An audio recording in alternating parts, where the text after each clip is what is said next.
Welcome to the Fourth Step Podcast. On each episode, we interview recovering addicts and learn their story with addiction. Through exploring personal journeys, we get a glimpse of the depths addicts fall to and their path in recovery. We hope you enjoy the episode. Hi, everybody. My name's Kevin. I'm an addict, and welcome to the Fourth Step Podcast. Hello, Kevin. Hi, Kevin. Hi, and with us is our lovely co-host, Josh, addict. Hi, Josh. Hello. And today we're out in St. George, Utah, and we have our dear friend, Angie, addict. Hi, Angie. Hello, Angie. Welcome. Yeah, thanks for coming out and making time. Last minute, too. That's cool. Yeah. It's a God thing. I was supposed to be here, so I'm just flowing Yeah, with it. actually, it didn't feel last minute because you were put at our table at the banquet dinner for the convention last night. Right. And it was like, yeah, you're just standing there. I go, well, of course you're going to sit with us. Right. We didn't even know you. No, you But didn't. we had a seat for you.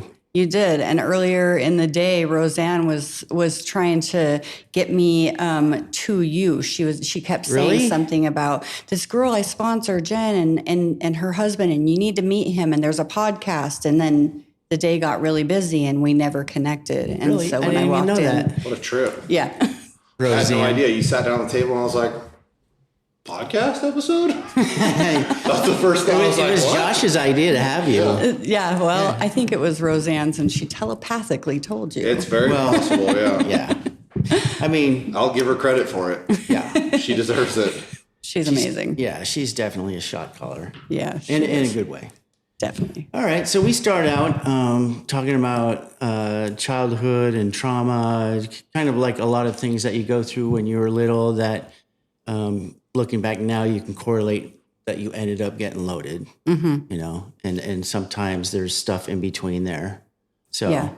do you remember early childhood trauma memories? I have some that I can specifically remember. I can remember not feeling safe around certain people when I was very young, but I don't remember any specific memories until a little bit later.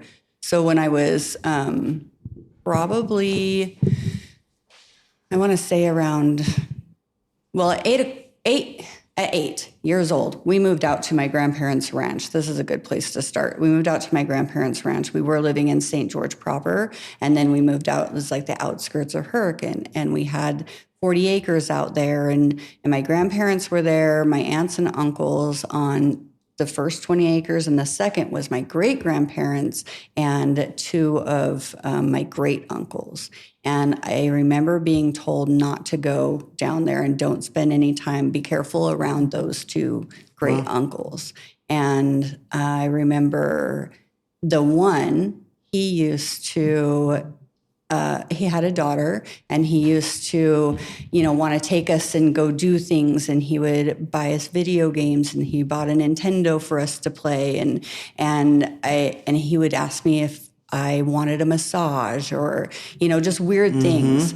And I remember one time looking out my bedroom window, and he was there. He was looking through the window. And Oh, you're kidding. so having somebody who's in the family and everybody's protecting him, but not protecting us. And I wasn't the only one. And it came out later that, he had done this before with my mom and her sister. So this has Molestation? been, So this has been going on for, now we're into generations.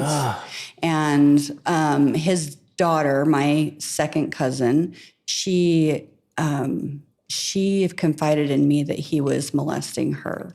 And I didn't know what to do with that information. It's a lot of secrets for a family. Right. That was, you said that was 8? I moved out there when I was 8. I started getting the warnings. Probably about 10 is when stuff started happening. By the time I was 12, that's when she was confiding in me. And that's when eventually she wasn't showing up to school, and the school came out and caught them in the act. And he did end up going to prison, but only because an outsider came in. So like within the family, it was very, very hush hush. And so I learned it wasn't safe to talk to grownups about what was going on, because Not that it's super relevant. Do you think there was drugs involved in that too? There were drugs. He used to, I remember one time specifically, he was picking us up from school and he's like, well, let's stop at the gas station and I'll buy you some beer. You know, he wanted, I was like 12 or 13 years old, like if that. And I was like, no, I just want a Fresca. And he got mad at me because I just wanted a Fresca. And because I knew, you know, my gut told me. Really? You had that feeling? I had that feeling. The creeps. Yep. Oh, yeah. God. So, yeah. And so, I mean, we're already into the teenage years, but I can tell you that with my mom's addiction, she had somebody who she was getting pills from, and he was in his 20s and I'm like barely 13, and he wanted to take me on a date and she let that happen. And I was raped that night. So like it's childhood trauma at 13. And you know, you're just so before 8, 10, 12, like 13, before that time frame, is there anything that stands out, or is that kind of where things started to kind of go left for you a little That's bit? kind of where things started to go awry. You know, there were parties at my parents' house, you know. Both of them are addicts? Yeah. Yeah, both of them are addicts. And, Memories of like drugs being around before yeah. 8? Yeah, but that doesn't seem abnormal to me, and I guess it still doesn't. Well, you know what? It's so funny you say that because like we've done this for over 50 episodes, and we've had so many conversations about the way we grow up, how we just think it's normal. Right. And then if we go and tell somebody, you know, next door neighbor about it. What the fuck did you just tell me? Exactly. Yeah. Exactly. So it's normal for us. It is normal for us. I remember coming home, you know, walking home from school at, you know, 6, 7 years old, and the whole house smells like pot, and there's guys, you know. I remember one time I walked in and my dad was teaching someone how to use this like 6-foot bong, and then they were laughing at each other because they kept coughing. And I'm just sitting there, you know, like that was such a normal thing for us. Yeah. Yeah. It just, I remember going to a friend's house and it didn't smell like weed, and I thought that was weird. So you grew up in St. George, Yeah. started in St. George, and then out to Hurricane. Hurricane is how I say it, but it's hurricane is how it's spelled. It's spelled hurricane for sure. Yeah. We've had this discussion. Hurricane. Okay. Yeah, we did it with Aubrey yesterday. Hurricane. Hurricane, yeah. All right. I like it out there. We drove out there Yesterday. yeah. We went to Teresa's house. Crystal Mountain. What is it? Oh yeah, you went Glitter to Mountain. Glitter Mountain. Yeah, got a bunch of pieces of selenite. Yep. Yeah. I have a special story about that, but that comes later. Remind me and I'll tell you. Okay, I will. Get Yeah. there. Yeah. He's not going to forget. I will. Yeah. I love selenite. Yeah, it's I have good. a bunch of it. It's good stuff. So the trauma really started. I mean, you didn't, and probably don't look back at your before 8 years old as being trauma, but we know from experience that that neglect is a form of like really harsh trauma because it's ingrained in you later on in life. Right. And so you grow up with fears of neglect or abandonment. Not being good enough. Yeah, abandonment. all that stuff. So even the years before 8 years old, you grew up in trauma. Yeah, that's true. I can remember not feeling enough, whatever, Exactly. fill in the blank enough long before, you know, very young. I remember being in kindergarten and I wanted to be good for the teacher. I remember sitting in class and I just wanted to be good for the teacher. And she said, I was talking to a neighbor and she told me, Angie, we need to be quiet. And it devastated me. Just that little bit of correction devastated me because all of a sudden I wasn't good enough for this teacher because here's a new adult that I'm supposed to feel safe around. And even that little bit, like instantly not good enough. And that just carried with me. That not good enough or not blank enough carried with me for a really long time. That the damage was sort of by proxy until you moved out to Hurricane. And then from there it started like there was a direct, you were a part of the damage or the trauma or whatever might have been going on at that time. Things started happening to where it was like, no, that happened to me. Right. Yeah. So what happened after not necessarily what happened directly after the guy taking you out on the date and the abuse that happened there, but what was kind of like the next thing in line? So I want to back up just a tiny bit. Yep. So my parents were married until I was 11 years old, and this just popped into my head. That's important. So my parents were married, and my youngest sister is 11 years younger than me. And so, and there's 5 of us total. So my baby sister is just a tiny baby, and my dad and my mom are fighting all the time. There's that part that's trauma. And I still to this day block that out, because what a scary thing to see your parents fighting, like physically fighting. And it got to the point where my mom just wasn't fazed by it anymore. And I remember specifically the day she kicked him out, he couldn't piss her off. And then he hit me and he said, well, does this piss you off? And he hit me and I fell through a glass coffee table. Ugh. And that's when she kicked my dad out. So that happened at 11, so then everything was just, my mom had a string of boyfriends that were coming in, and her addiction really took off. And my dad was devastated because he loves his kids. Even through it all, my parents still love their kids. We know what that's like, right? Well, yeah, I mean, you have compassion for the addict, right? Yeah, exactly. I have a lot of compassion for them. So with that, I talked when I shared my story earlier today at the convention, I talked about how being the oldest of 5 kids, I felt this great responsibility to take care of my siblings and try to protect them from the world, really, So I carried that with me, and I still kind of do. My siblings some of them are doing better than others. It's kind of sad where we all end up. Yeah. It's just kind of sad. But getting back to after that all happened when I was 13, I just wanted somebody to like me, I really did. I remember wanting to be like something in school, trying to work with the teachers to be like really good in school, or I had nowhere to fit in. And there were a lot of times where I ate lunch all by myself. I just didn't fit in with any certain crowd. And there was one crowd that I didn't want any part of, but they were the only ones willing to let me come around. And of course, those are the people that are using, or, that come from really ugly homes like mine was, or something like that, So those are the people I found that I could sit with at lunchtime. And I had a teacher walk by one time, and she's like, why are you sitting with them? You don't belong here. And I'm thinking, well, where do I belong then? I didn't have a place.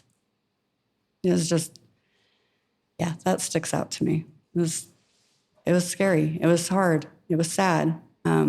It's long. It's like a long-term. It like that transpires over a period of. All right, give it a shot. There we go. Everything good? Yep. Okay. It's similar to what you were talking about earlier, where like we asked you about the earlier memories of stuff that may have happened that kind of molded or gutted your childhood and younger years into eventually using. Mm-hmm. You started off at like 8, 9, 10, and it was because that's when the damage was directly done to you. It's easy to bypass the neglect as a kid because it was like, well, nothing really happened specifically to me. Mm-hmm. So you were able to kind of gloss over that, and it kind of feels the same thing to me when I think about it in hindsight. The damage that's done from carrying that feeling and not knowing how to act in that as a kid, early teenage years up until young adulthood, like not fitting in somewhere and not knowing where to go. That has that had a big effect on me without me really recognizing that until doing work and looking back hindsight, you don't, because it's not like oh, that one thing happened to me. It's like years and years and years of like being scared and confused and lost and feeling unwanted. And very systemic. And compounds, yeah. Yeah. They call that complex trauma. Yeah. That makes sense to me. Yeah, that makes sense to me. It's heavy. It really ingrains super deep. Like it's still like, like that first thought wrong thing you hear for, especially the people new in recovery. Like it takes a long time for the first thought not to be wrong, you know? Yeah. The neural pathway has been chiseled very deep. Yeah. Yeah. The ruts that you're stuck in, they're very deep, and it's hard to get out of that. Yes. Without doing a lot of work. But yeah, I totally understand what you're saying. And now that I'm thinking about it more, like I remember having an aunt when I was very young, like 3-4 years old. And she was telling me that my nickname was Ugly. She used to call me Ugly. And I didn't know what that meant. It didn't mean anything to me until I heard somebody get mad at her and say, stop calling her that. And so then it was wrong. And then I knew it was wrong. So then she changed it to Fatty. So you can imagine this little tiny girl. What kind of aunt did you have? One that hated my mom. Oh. Yeah. Sister that hated her sister. Yes. That family compound of yours sounds fun. It was sometimes. Sometimes we did some fun stuff. Does your family still have that property? No, they don't have that property anymore. They ended up, finally they got bought out. There's a whole other story about that. You know, they were trying to sit on the land and, you know, they wanted to buy out the land and put sewer ponds there. My grandpa was holding on to it, and that's a whole other story. But eventually they got bought out, and they have property up in Burl, Utah now. They have 20 acres out there. Where is that in comparison to here? If you go up over Pine Valley Mountain into Enterprise, then hang a right. It's over there. Like, is there any big cities near it? No. Okay. So it's out in the sticks. It's out in the sticks. Just we have listeners in Australia, you know, or over in Europe, and they're like, "Where the fuck is that?" Yeah, I do a terrible accent, but still, it's funny when Josh goes, "Well, specifically, was it a red car that you were driving?" You know, it's like latch onto things. Yeah. Okay, so feeling a little bit lost in middle school. I'm assuming that kind of transitioned into high school as well. Yeah, it was definitely that way in high school. But I didn't go to all of my high school. So at 13, 14 years old, we moved off of that family compound, that ranch, and we're living in Hurricane, and we have this house that we're all living in. And I shared this earlier, and I can only imagine the story the picture that I paint when I'm talking about this crappy little house. And then my mom and her boyfriend are like in their room all the time. And then there's 5 kids, me being the oldest, and I'm trying to take care of all of them. And then we have a couple of homeless people living in a tent in our backyard. And then we have 2 people that are like in and out of the basement. And then we have a travel trailer in the driveway in the front yard with this mom and I think it was 5 kids, could have been only 3. Anyhow, there's all these people, not a single person has a job. And there's just drugs everywhere. So it's a flop house. Yes. And there's all these kids, you know, and I'm trying to make sure that people eat, and I'm trying to make sure people go to school, and the pressure was just immense. And I missed my mom. You know, I wanted to be with, I wanted that connection, and I wasn't even allowed in her room. And one day I walked in her room and just kind of demanded that she share drugs with me. And that was, you know, my first use was with my mom. That was your first drug experience? That was, I had like, you know, I maybe drank a little or smoked a little weed with the kids at school or whatever, but I didn't really like it. And it wasn't something I was interested in. I just wanted to fit in. I just wanted to have people that would let me be a part of their group or whatever.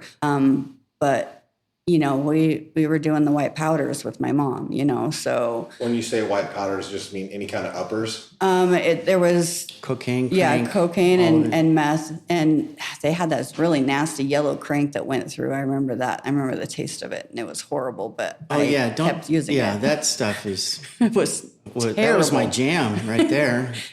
Peanut butter Hell's Angel Crank. There you go. Yeah, bathtub ether P2P.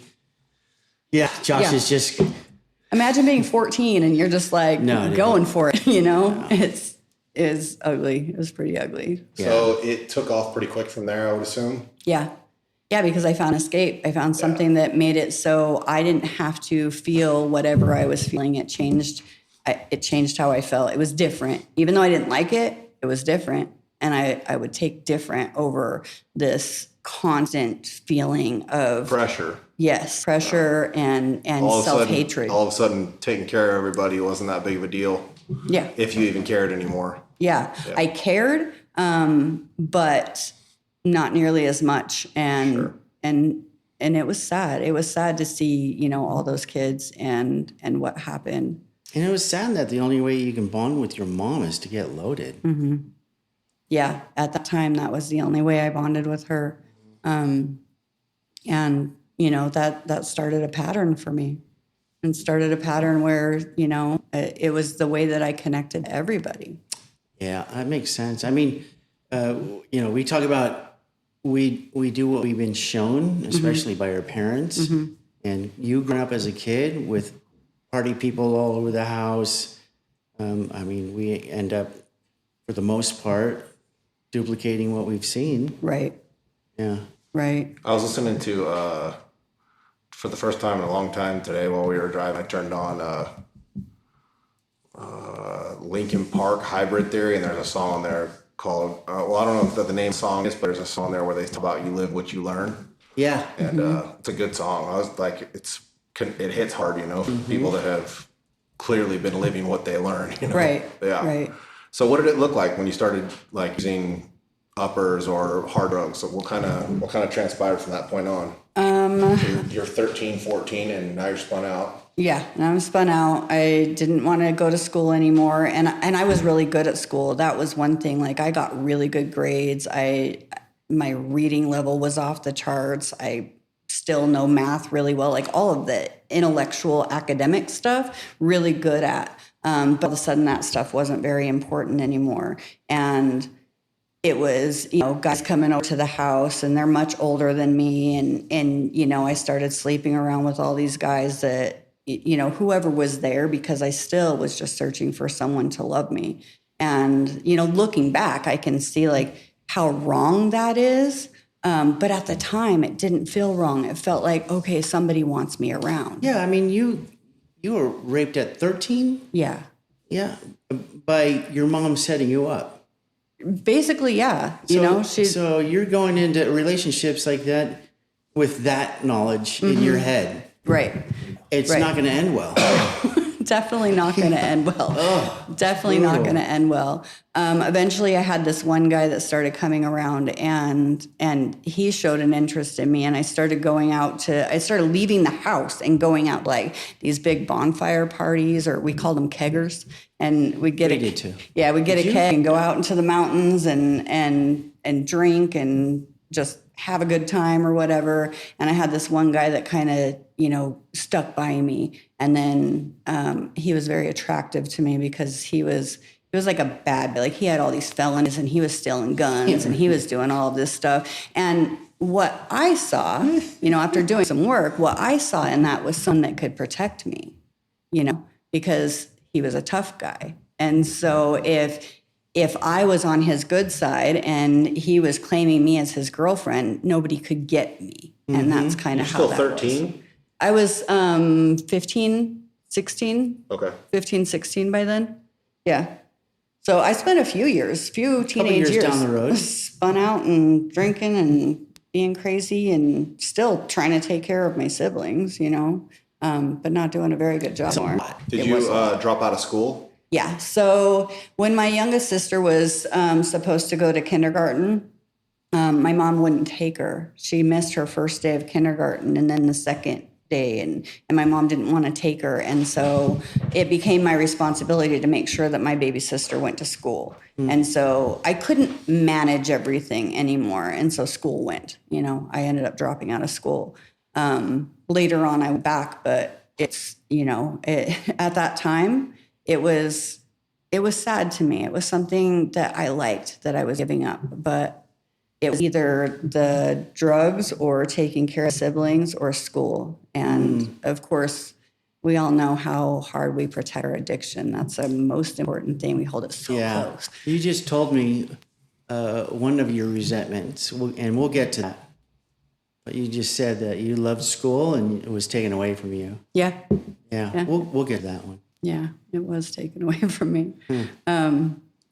What else stands out? Like like in between there, how long do you have clean? 8 years, you said? Yeah, it'll be, my clean date's 12/20/17. So Is that your first clean date? No, it's not my first clean date. Okay. My clean date, I'm not going to change though. That's good, yeah. I like it.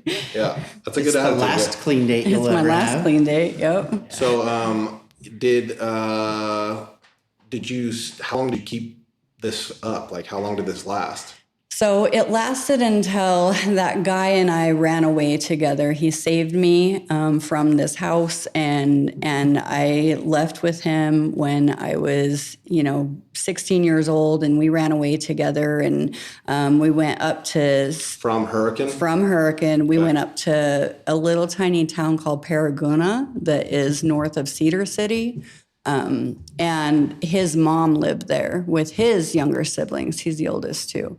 And so we went and stayed there for a while. And I remember her telling me, like, she just wanted to feed me because she said, you were so malnourished when you got here. And I didn't think anything of it. But looking back, I was tiny. I was skin and bones, and she would feed me. And I remember her teaching me how to cook. And she made me calzones, and I fell in love with Italian food. And she baked her own saltine crackers. So she was a good person? I remember that. Yeah, she was a decent person. She's not a good person, but she was a decent person then. Okay. And she treated me good, and she accepted me and just wanted to take care of me because, basically what she saw is probably a starving child.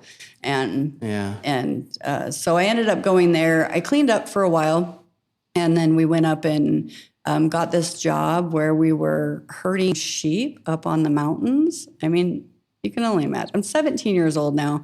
I remember my 17th birthday and just walking down this dirt road in the mountains and being like, what is my life? Hadn't had any contact with my siblings. I felt like I had abandoned them. But I remember turning 17 and being like, what is this? What's happening? But we were up on the mountain. We had horses. We were herding sheep. And, we're not able to get drugs anymore. And I got pregnant. And so then we were like, what do we do now? And I didn't know I was pregnant for 4 months. I was like really, really sick and had no idea what was going on. And then we figured out that I was pregnant. No drugs, huh? No, we weren't on drugs at that point. Interesting. No. I would have for sure wanted drugs on a horse out in the mountain with sheep. I'm sure you would. Yeah. We took some, but they ran out. Like, what are you going to do? Ride the horse back down to St. George to hit the connect? Was No. this, you would go out for weeks at a time, or Yes. just like during the day? No, it was months we were out there. That's pretty cool. Yes. I was thinking that would be something Josh would want to do. I would try that, yeah. It was Yeah. pretty awesome. Me and this Be guy out in just the out there solitude. with dog and Not having to talk to people. Yeah, that sounds I nice. had an, Yeah. I had Right an now, it AM sounds radio. good. That was Do it. you still have contact for these people? I'm just kidding. He's kidding. You don't really want to do that. I know. You have a little more control other than being responsible for somebody else's animals. Get your own, maybe. Yeah, I can do that, yeah. Yeah, that might be a better choice, yeah. Yeah, exactly. So being pregnant, I did this thing where I kept thinking, well, I better graduate high school then, like I still wanted to go back. And you were talking about that's, a resentment. I still wanted that. And so I came back. So I came down off the mountain and I found my mom. She was in a drug treatment program in Cedar City. And I remember visiting her, and she had gained weight, and she looked good, and she was so happy to see me, and we connected, and neither of us were on drugs at that time, and it was really beautiful. She didn't find the program, did she? She went to the other fellowship. She went to AA. Oh, that's a program. Yeah. So yeah, she found. Oh, so she found 12 steps. Yeah, she found 12 steps. Oh, that's cool. So yeah, it's awesome. And she did really good for a long time. And my siblings were living with my grandparents, Wait, back you said out. she did really good for a long time. Yeah, she did really good for a long time. She didn't do any of the hard drugs anymore. The problem now is she gets her drugs from doctor. Okay, so and she's so script shopping. She's on fentanyl patches probably for the rest of her life. She's had spinal surgeries and it just is what it is. Yeah. And so me and my sister were like, hey, we call him on a good day. We still have her, but we don't have her. No, I was wondering if she like going to meetings with you or something. No, she didn't make it. No, she went to, I remember going to meetings with her when she first got out of treatment. We would go to some AA meetings together. I remember that, but it was for her, and I wasn't really connecting to anything back then. It's a rough spot to be in. Medical stuff is, Yeah. it's tough, man. I just went through some surgeries, and it gave me a way deeper understanding of like how some people can just get kind of stuck in that for pain management, and it can be bad. It's like, I don't want to be taking these pain meds. However, I'm in enough pain to where my quality of life is not good at all. Exactly. And when I take this, like, I at least get this amount of relief. Right. And it's sketchy, especially for addicts. Pain meds scare the shit out of me. That's why I do anything I can not to take pain meds. Yeah. You've seen me probably this weekend. I've had a wrist brace on. I've been wearing that just to kind of protect it. I have a torn tendon, and I will do anything to not have to have surgery. I did have a surgery. I had a hysterectomy a few years ago and had to be on pain medication, and that was really scary. That was the closest I've been to a relapse, and it was really scary. Yeah, we have a close friend that had that, and I heard all about it, and it scared me. Right. Yeah. So much pain, like physical pain. I'm not a fan. No, me neither. I had to flush multiple prescriptions throughout the process. Surgery processes. Yeah, I had 3 surgeries in like a 6-month period, and I probably flushed 4 bottles to where like, I'm like, okay, this is helping, everything's okay. And then like maybe a week, maybe 2 weeks, it's like, it starts getting weird. In my head, it starts getting sketchy, and I'm like, what the fuck? And I would tell him, or I would tell my wife, and I would just be like, these got to go, and I would just flush them. You know? And then I'd be like, I need them. Fuck this. Right. A couple weeks go by, the pain's enough to, I'm like, what the fuck again? And then it starts again. I'm like, I got this, and it's gnarly. Yeah, it is. It's fucking scary. Yeah, Josh said that he would have to tell his wife, but at that time it was his fiance. So I just want to take this opportunity to say congratulations, Josh, on getting married to Sadie. Yes, thank you very much. Yeah. That's a good thing. Yeah, when I said my wife, it felt good. I know, I like it. When did you get married? May 16th. Oh, not very long ago. That's awesome. Yeah. She's a sweetheart. She is, yeah. Yep. I know. He when he first told me he was dating her, I said, "Don't fuck this up." He did. I met her, And I was like, he actually told me that, yeah. She's out of his league, so don't fuck this up. That's probably the meanest thing I've ever said to him. Oh, I love it. Yeah. He really did. He legit said, he's like, Josh, very serious too. Don't fuck this up. I'm going to try. I'll do my best. Yeah. Well, you're doing great. Yeah. I am very proud of him. Anyways, back to you. You came back down the hill. Oh, yeah. So I came back down the hill. I moved back in to that family compound, that ranch where... And your mom's in treatment. My mom was in treatment, but then she got to come home and she went there too. So now all of a sudden there's mom and 5 kids, and one of them's pregnant, all living in my grandparents' house. And we're like on the floor and on a couch and in the sewing room, and I'm getting rides to school every day because I went back to school. I was damn determined I was going to graduate. And I did. I was able to graduate with my class with a 4.0. So I did get that. And during that time, there's a whole bunch of stuff happened. So mom gets out of treatment. We're going to AA meetings. I'm pregnant. I'm going to school. I get married in March, and then I graduate. Married to the father? Mm-hmm. Okay, Yep. that's right. I thought. Yep, but my mom had to sign for me because I'm still 17. Yeah. I'm still just a kid. And so What's the age of consent in Utah? 18. Okay. So she still had to sign for me. And I got married in my backyard up in this little house that we were renting in Parowan, but I was living down in Hurricane so I could go to school, and he was keeping it together up there. And yeah, so I went into labor on the day of my high school graduation, but I didn't tell anybody so that I could walk the stage. Oh, no kidding. And so after that was all over, I was like, okay, so I'm having some pains. I gave birth to my son the next day. You walked the stage at 9 months pregnant? Yeah. High school stage? Like the day before I gave birth, I was walking in the stage Dude. because I was determined to graduate. That was I'm so trying to important picture that to me. being in the audience, watching a pregnant 17-year-old, 9 months pregnant, getting her diploma. Yep. I mean, that's very cool. Yeah, it was. But it would have been spectacle for somebody that didn't really know. Right. It was what it was. That's though. our life, right? That's my life. Always a spectacle. We do, yeah, right. That's all of our lives. I'm sure we could say that about our own lives too. Yep. Share our funny. moments. We are spectacles. One of these, there was a time where mine and Sadie's is completely off topic and has Go for it. no bearing to what we're talking about right now. But our glasses got all tangled up, and we were in a hurry, and I'm like, this fucking spectacle mesticle. And it was a thing we said for a while. Spectacle mesticle? Yeah. Just sounds dirty. It got all tangled up, man. So Anyway. your story, if I remember. Just thought I'd share that with you guys. Thanks, Josh. Yeah. Thanks. All right. If I remember right, there's like a long period of where you got, the kid process, and then finding the rooms, and then back and forth. And so can you summarize, and all of this is in your addiction and then having periods of clean time, right? All the way up to the time where you ended up in. Were you clean through the whole pregnancy?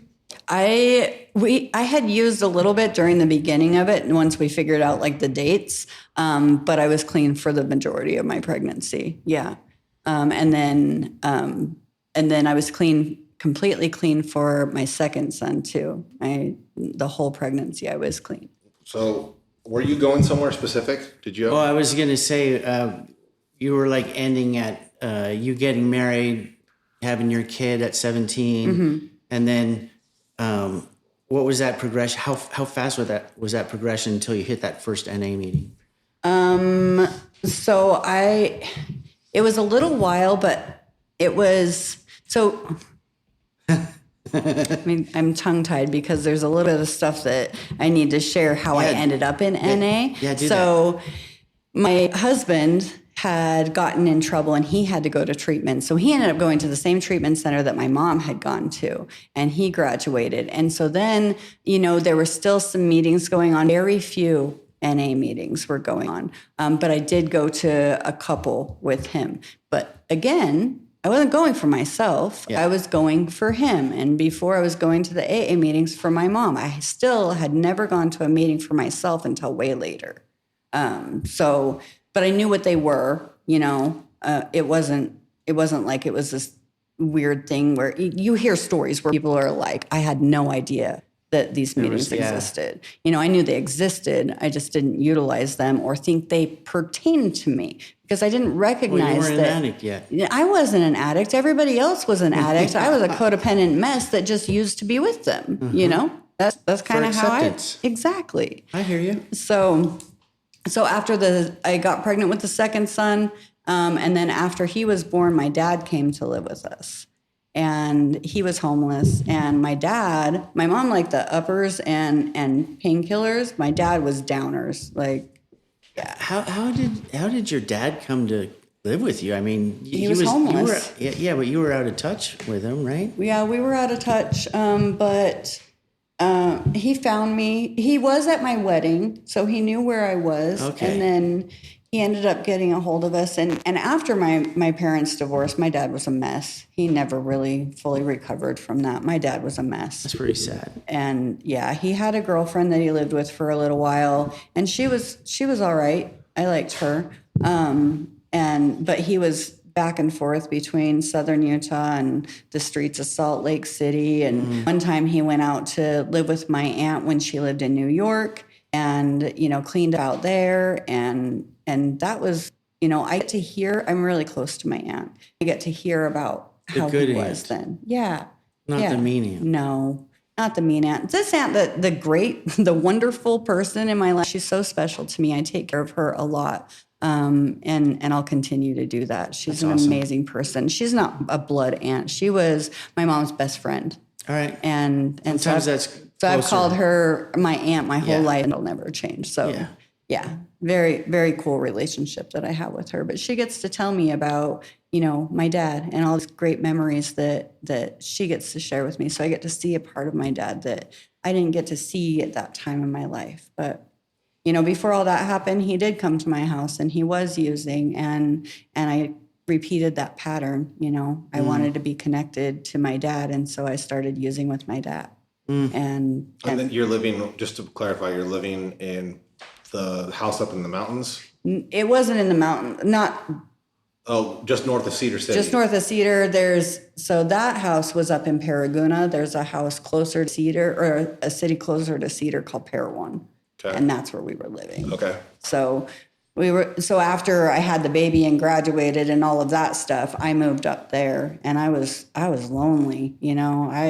My mom would come up and stay with me every weekend, even though she could barely afford it, just so that she could stay close to me. And, my son, Brian, he is a sweetheart, cute little redheaded baby boy.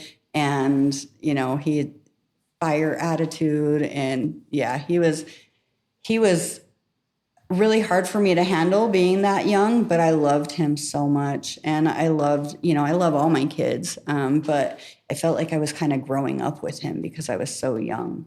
And there was an AA meeting in that town. There was one a week. And I used to push the stroller, and we would go up to the meeting. At the time, my husband worked a swing shift, so I was just home in the evenings by myself with the baby. So you went on your own. So I did go on my own. For yourself. I felt like I was getting information for him. That's what you're telling yourself? Yeah.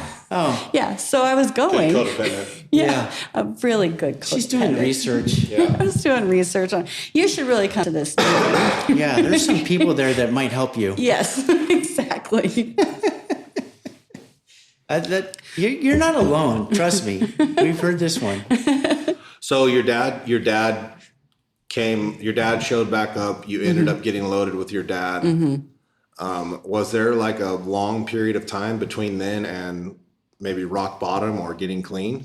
Yeah, there was a long period of time. It took a long time. So you were before 18 there? Yeah, I was 18 there, and then 19, and then he got kicked out of my house. My husband kicked him out because he was using in the bathroom, and we only had one, and I was trying to potty train my son, and I couldn't get him into the bathroom because my dad was in there, nodding out. So he kicked him out, and it broke my heart, but it needed to happen, and that's what happened. But my husband was still continuing to use, and I was not bathroom. And yeah, exactly. Well, he was using a different drug in a different way. So, he didn't need to go hide in the bathroom. No, It was way more acceptable. So he started having like affairs with other women, and I found out about it, and I ended up having an affair, and we were just kids, and we didn't know what we were doing. And even though I wanted like this perfect marriage, I wanted this image, I wanted to be, the white picket fence. I wanted the white picket fence. It just wasn't that way. Yeah. And that's when we did the geographical, and we moved to Pennsylvania where his dad lived. And it was only a matter of time before we found drugs out there, and his alcoholism really took off, and moved from Pennsylvania just across the border into Ohio, where his uncle lived, and him and his uncle would drink, and then his cousin, and they just, it was a nightmare, because here I am just trying to take care of these two little kids. The only drug I have available is alcohol, really, but I didn't have time for that because I just was trying to take care of the kids, and it was cold, and he didn't bring money. He was getting paid in beer and You're donuts. kidding, really? And oh, it was miserable. We didn't have a phone. I remember my mom had gotten a job at this real estate place or loan processor place or whatever it was. And so there was an 800 number to be able to call. And so I would walk all the way down to a payphone and call an 800 number during my mom's business hours so I could have some connection to home. And that's all I had, was that connection. And we would write letters. But music saved me during that time. Music? Music saved me. That's Punk cool. rock music specifically. Punk rock? Yes. Oh, that's cool. Yeah. I remember you remember when it was really cool to have those great big Pioneer stereo systems? Yeah, and it was I like do. a whole display. Well, I ordered one from Finger Hut. Oh, you're shitting me. You're dating yourself. Bro, I still owe Finger Hut. I think I put them on my second bankruptcy. Oh, well, there you go. That was that. But I ordered one, and I had this big stereo, and I had a friend that before we left, he recorded some cassette tapes, and he recorded this one specifically that had Operation Ivy on one side and Rancid's album Let's Go on the other side. And I would just play those over and over and over and over because it was my connection to home. Oh, Yeah. yeah. Yeah. A lot of people can relate to that. Yeah, music saved me at that point. Because it was depression then. It wasn't really a substance. It was depression. Like, I did not want to live, but I lived for those kids. You know? No, I relate to that. Zeppelin did it for me. Yeah. When I was in that frame of mind where I was down. Yeah. Yeah, it was scary stuff. And I got pregnant again. And so... Third time? Yep. How old are you in Ohio? I was 21. 3 kids at 21? Yeah. Fuck. Yeah. Yeah. I gave birth, I think I was 22 when I gave birth to my third son. I had that. Yeah. So it was husband at 17 and a kid. Then the next kid, and then this kid. Yeah. So you guys were busy. Yeah. Well, at least you were. I was. The good news, the kids had beer and donuts. Yes, we beer. Oh my gosh. How long did that last? Not long. We were there for about a year. And then he got in trouble, and the third pregnancy was really hard. Like, I was on bed rest. And so he got in trouble and went to jail. And then there I am In pregnant Ohio? in Ohio. Well, he went to jail in West Virginia because that's where he ended up. It was a whole thing. There was a chase and an escape, and he got beat up by the cops, and it was a whole mess. So he's doing what we do. Yeah, he's doing what we do. He's definitely one of us. Yeah. And I still, have so much love for him. He was doing the best he could, the best he knew how at that time too. I didn't recognize that for a long time. I wanted to blame him for a lot of things, but he was doing the best that he knew how. So you did work around that. Yeah. Sounds like it. Yeah, I've done a lot of work around that. I definitely did. Yeah, it's a good place to be. Yeah. So my sister came out is how that ended in Ohio. My sister came out and Saved you? saved me. Did she take you back? Yeah, she brought me back. She was wearing her cape? Yes, she is definitely wearing a cape. She came out, and we didn't have money or anything. We didn't know how we were going to get me and the dog. We had a dog during this time, and then the 2 kids and her pregnant sister. And so she got a job. She was with me for a while. She got a job and worked really hard and earned money to buy this beater car that we drove all the way back from Ohio. And when we got it back to St. George, Utah, we were trying to get it licensed, and nobody would license it because the entire bottom was rusted out, and they didn't know how we made it. And I was like, well, that was a God thing. So, yeah, we drove this rusty car all the way back. How many cars have you had like that? Rusted out like that. I had none. Beer cars? No, I never. I had one. I had one that I rode around in. I was clean. For the most part. Early in recovery, I had a Ford Thunderbird with broken motor mounts that I had. Like I could not accelerate. I had to like really just kind of and I would feel it, the motor jumping around, and I would get to speed and be like, okay, we're fine now.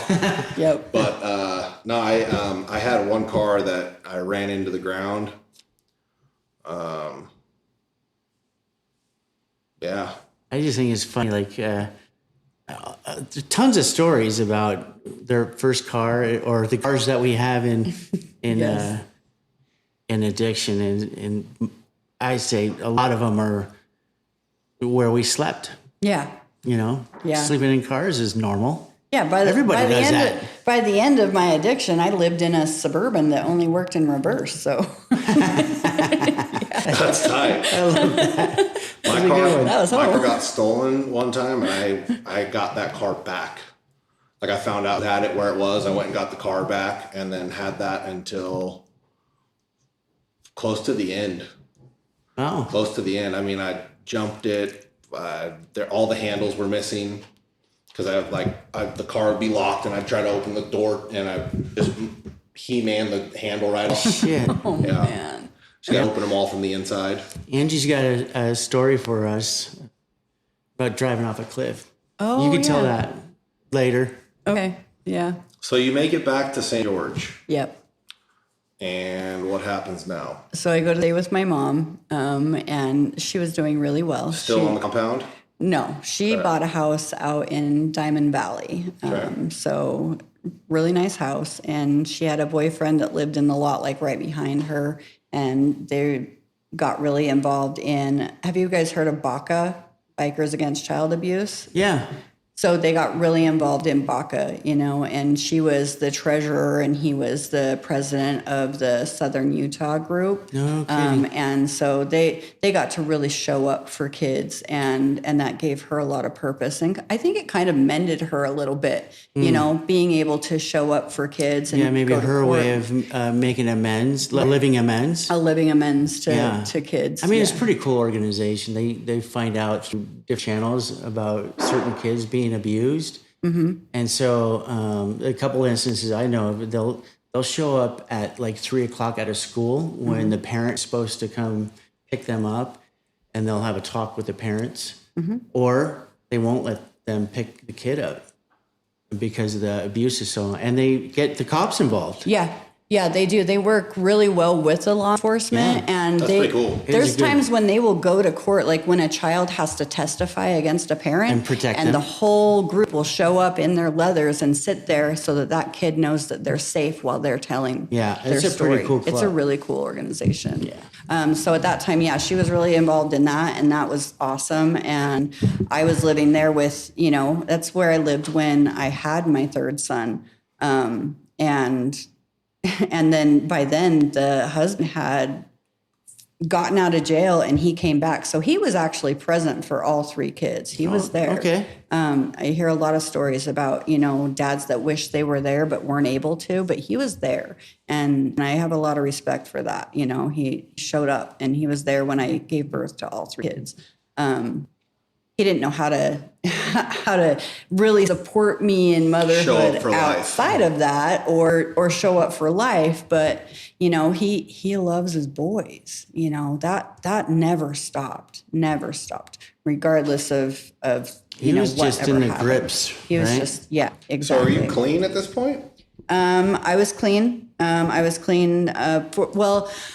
I did a little bit. I justified it because I had morning sickness. So I was like smoking weed for the morning sickness, and that won't hurt the baby. And, a little bit here and there, but it wasn't anything. You weren't abstinent in Narcotics Anonymous? No, I wasn't. But afterwards, I found Xanax. After I had my third son, I found Xanax, and I found a doctor that would prescribe me things. And I got a lot of drugs out of that doctor, actually, for many years. So I learned how to do that. And I remember thinking, God, this is what my parents did, huh? Like going to doctors. Script shopping? Yep. Yep. I did that for a Is that while. what they call it? I mean, it's what they used to call it. The system makes it pretty tough. It's very difficult. Yeah. Everything's You get digital. flagged. So, Yeah, I know that. But yeah, at that time it wasn't. So, Doctor shopping. Yeah, Yeah, doctor that's it. shopping. I go to different pharmacies. So I had that going on, and we ended up moving out of my mom's house, and we got this little apartment. Or first, it was a little trailer out in Washington City, and I remember my son, my old son Brian. I remember teaching him how to ride a bike in the dirt lot next door, and I have some good memories of that time. Yeah. And how he was like when he was starting school, but we weren't able to hold it together, and we ended up having to move into this other little place. And then he was thinking about moving us to California, and we took a trip to California. And this is when I realized that I didn't want to stay married to this man because, he would get drunk and he would get violent, and I didn't want him to hurt the kids. I remembered that instant where my dad hurt me, and that's how that marriage ended. And I didn't want it to get to that point. So we're staying at his mom's house in California because she had moved out there, and we're thinking about moving out there, right? Where at? Reading.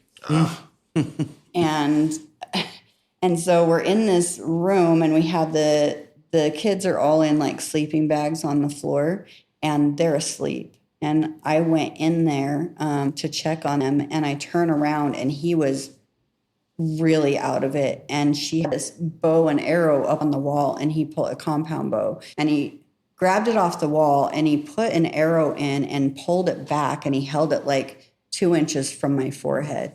And I thought I was going to die. Jeez. And I was standing there with my kids sleeping on the floor right underneath me. And his mom walked in and said, "What in the hell are you doing?" And he like snapped out of it, and he put it back. And the next day we drove home, and then he left. And I didn't want to stay. I told him I wanted a divorce. That was it. That was it. And so when he left, I was 22 years old. I had 3 little kids. The power got turned off. I got an eviction notice. I had nothing. I had never had a job before either. I'd never worked a day in my life. No. I was just going to be a mom. That was my plan. So I had to move back in with mom again. And I didn't know what I was going to do. And that's when I don't know. I hear this. I hear it from guys too sometimes, but I hear it a lot from moms where they're just like, okay, let's get this figured out. Let's just turn into Superwoman. And I did that, Moms are super women. It was. Period. Across the board. It takes a lot to be a good mom. It takes a lot to be a mom, period. That's what I'm saying. It does. Yeah. I agree with that. A good dad is, is just as super important. But moms, I just feel moms have the worst of it. I would agree with you. The mom's love is like gigantic. It really is. Yeah. Yeah, it really is. So I got my own place, and I got this little beater car. We were talking about beater cars a minute ago. So I got this, it was a Volkswagen something.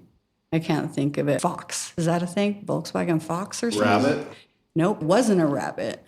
It could have been I think it a was a fox. fox. I mean, something like But it that. had no air conditioning. It had no radio. The windows, you had to like really work to get them up and down. I remember having this little boom box with batteries that we would take with us so that we could have music.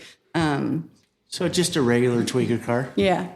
But it worked until it didn't. But I got this job at like Arby's or something. I can't remember. I had a few different fast food jobs because I was getting help from the state. I was in low income apartments, but I was doing it, kind of. And I got this, I ended up getting out of fast food and going to this job, and it was a call center. And this call center, the guy that owned it ended up like being indicted, and because we were ripping people, I didn't know we were ripping people off at the beginning. Eventually I figured it out, but the money was good. We were making a lot of money, and there was a lot of drugs around. Like everybody was getting loaded and we had money and we were going to Vegas and going to concerts and, you know, and I was leaving my kids with different friends and I didn't live very far away. So we would go to my house and we would use on my lunch break and then go back and it just kept getting worse and worse until my house turned into that same kind of house that I remember growing up in, where there's people there and they're partying all the time. And I didn't want that for my kids, but I had people who I connected with. Like I was a part of something. I had this group of friends that they cared about me, you know, they cared about a place to stay mostly. But, you know, I felt like they cared about me and I was accepted. And that's what I was striving for all that time. So I justified it a lot. And then I had to move out of that place and I moved into this other place. And that's where my addiction got to the point where I knew that I needed help. How old are you at this point? Let's see. I was almost 30 at that point. Oh, that was a long run. Yeah, went on a long run. At the call center the whole time? And then I switched to a different call center. I was at the call center for a few years until it got shut down, switched to a different call center. And then I was working at, I got a job working at a Burger King. My baby sister was the store manager of this Burger King, and so she gave me a job out there. And that last year, before I got clean, was pretty ugly. I was working at the Burger King, and I was ripping them off. I'm paying restitution on that shit still.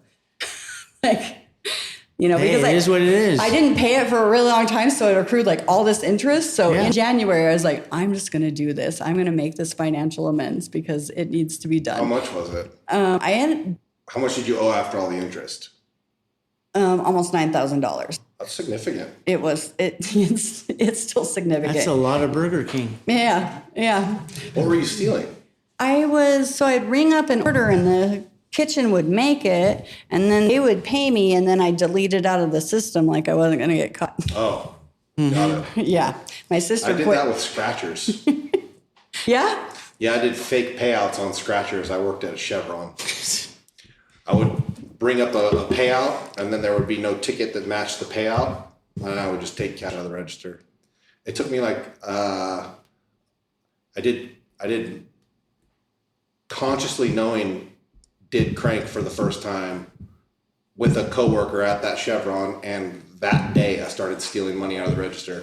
I was like, I need more of this. I need to do this all the time. Crank's a hell of a thing. Yeah. For me, it was heroin. By then, it was heroin, and that's what I was funding was heroin. And this is getting close to your introduction to Narcotics Anonymous? Yeah, my actual induction to Narcotics Anonymous for me. So I had locked myself in the room. I was using IV. The kids were fending for themselves, you know, and I had these two friends that, the one that I actually shot up with for the first time, and then the person we were getting it from are the two people that took me to a Narcotics Anonymous meeting. They were like, okay, we did something really bad here. And we're going to get you some help. They took me to, it's called the Sunday Night Candlelight here in St. George. That's a good story. I've been to that meeting. Love that meeting. Yeah. It's still running today. So that was in 2007. In 2007, I went to my first NA meeting for myself, and I thought everybody was crazy. You know, by then my mind was gone. I'd been using everything under the sun, but my love was heroin. And before that, I always skip over this part, and I don't know why. Maybe I need to do some more work around it. But during the time before I ever even left, or during the time that I was living in that first house, when I moved out of my mom's and me and my husband had moved into that first house before it got ugly again, my dad died of an overdose during that time. Oh, that's traumatic. And for some reason, I always missed this part, but he died of an overdose, and this is my Glitter Mountain story. So the day of his funeral, because I'm the next of kin. And so I got a call from the hospital that he wasn't going to make it. He was in Salt Lake. And I got a hold of my cousin, and my cousin went and held his hand. He took his last breath. And then my mom paid for him to be brought down here so we could bury him locally so that the kids would be able to go to his funeral. And my mom footed that whole bill. Wow. So she did that for us because, she did want to show up for us. My mom's always wanted to show up for us. She's one of us, You bury him at Glitter Mountain? We buried him in Veo, and then we left and we got home, and it's, I'm sitting there with the 3 kids, and my husband saw how sad I was. And this is, a long time ago.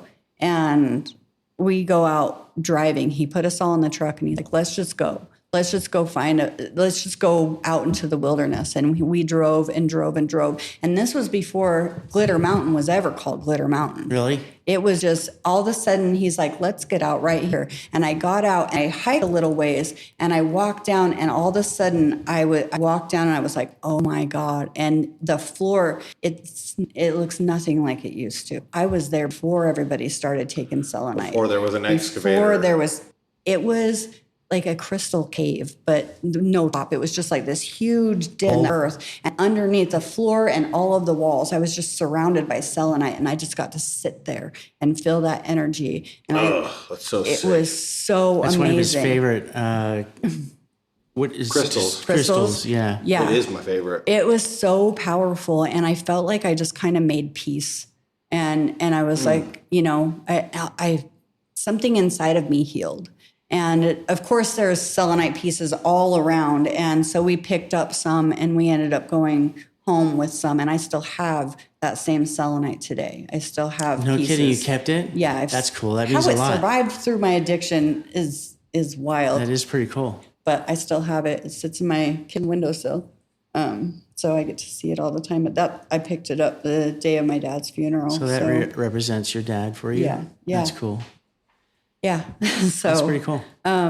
When I started using heroin, the excuse I made was I wanted to know what my dad thought was more important than us, or more important than life. Oh. And so that's when I started using heroin, and I really liked it, and it just took over.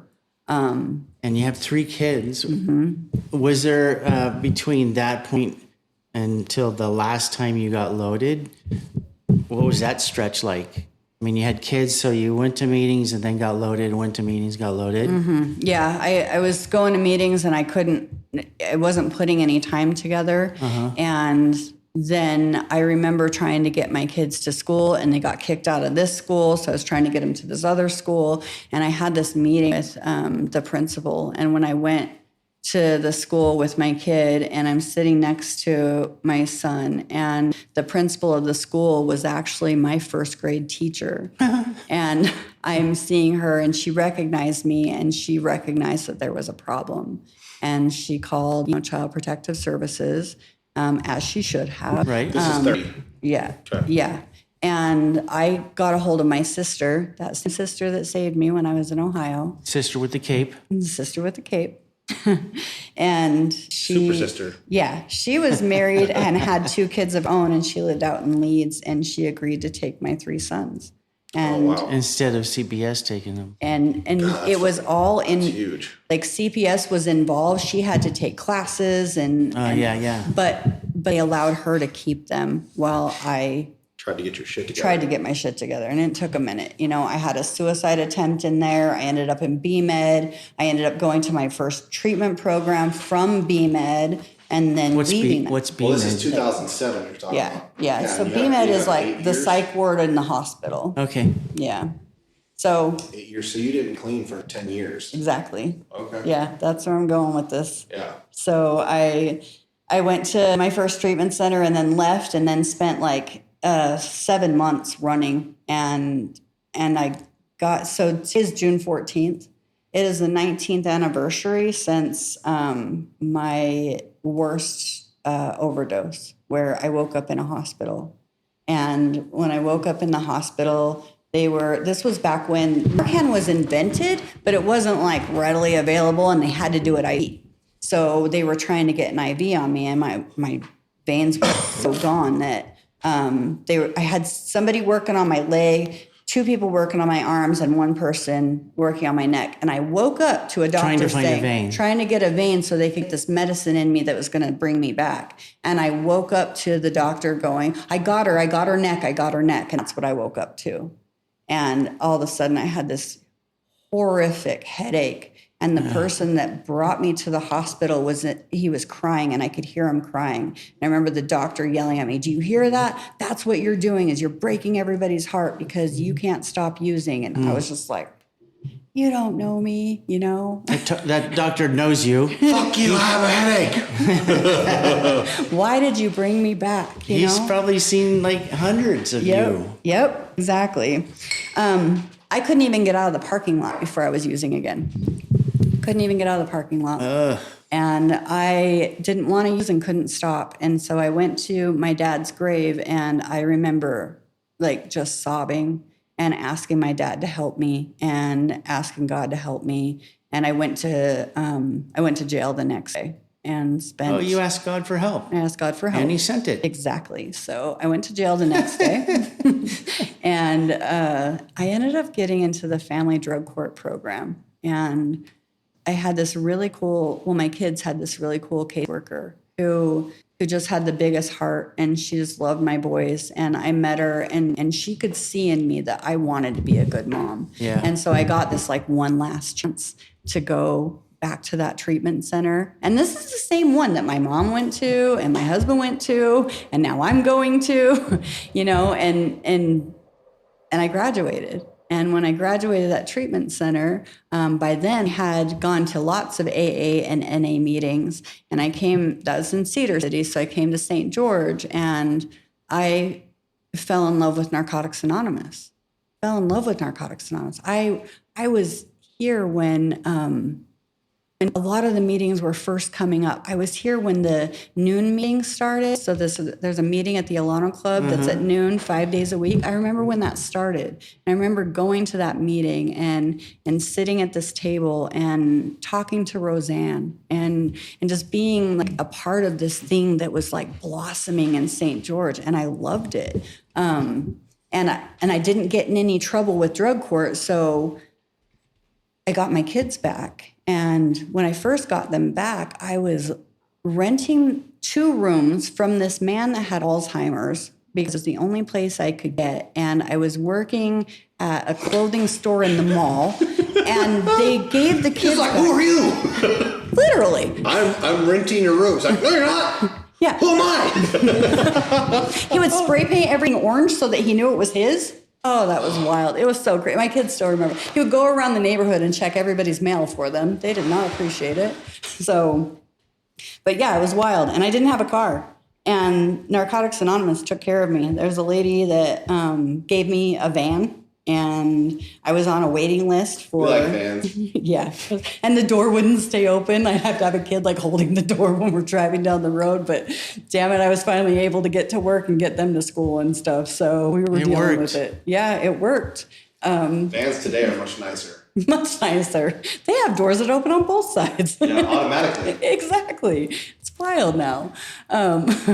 Yeah, we had some good times in that van, and I would bring them to meetings, and I got a home group. I got the Friday Newcomer meeting was my home group, and I could bring my kids there, and they were wild and running around. But in that meeting, it's always been a little wild. So, there's an area outside where they can like play and stuff. Yeah. But it's hard taking 3 kids to a meeting, as a single mom. And there are people that are just like, they don't. You know what?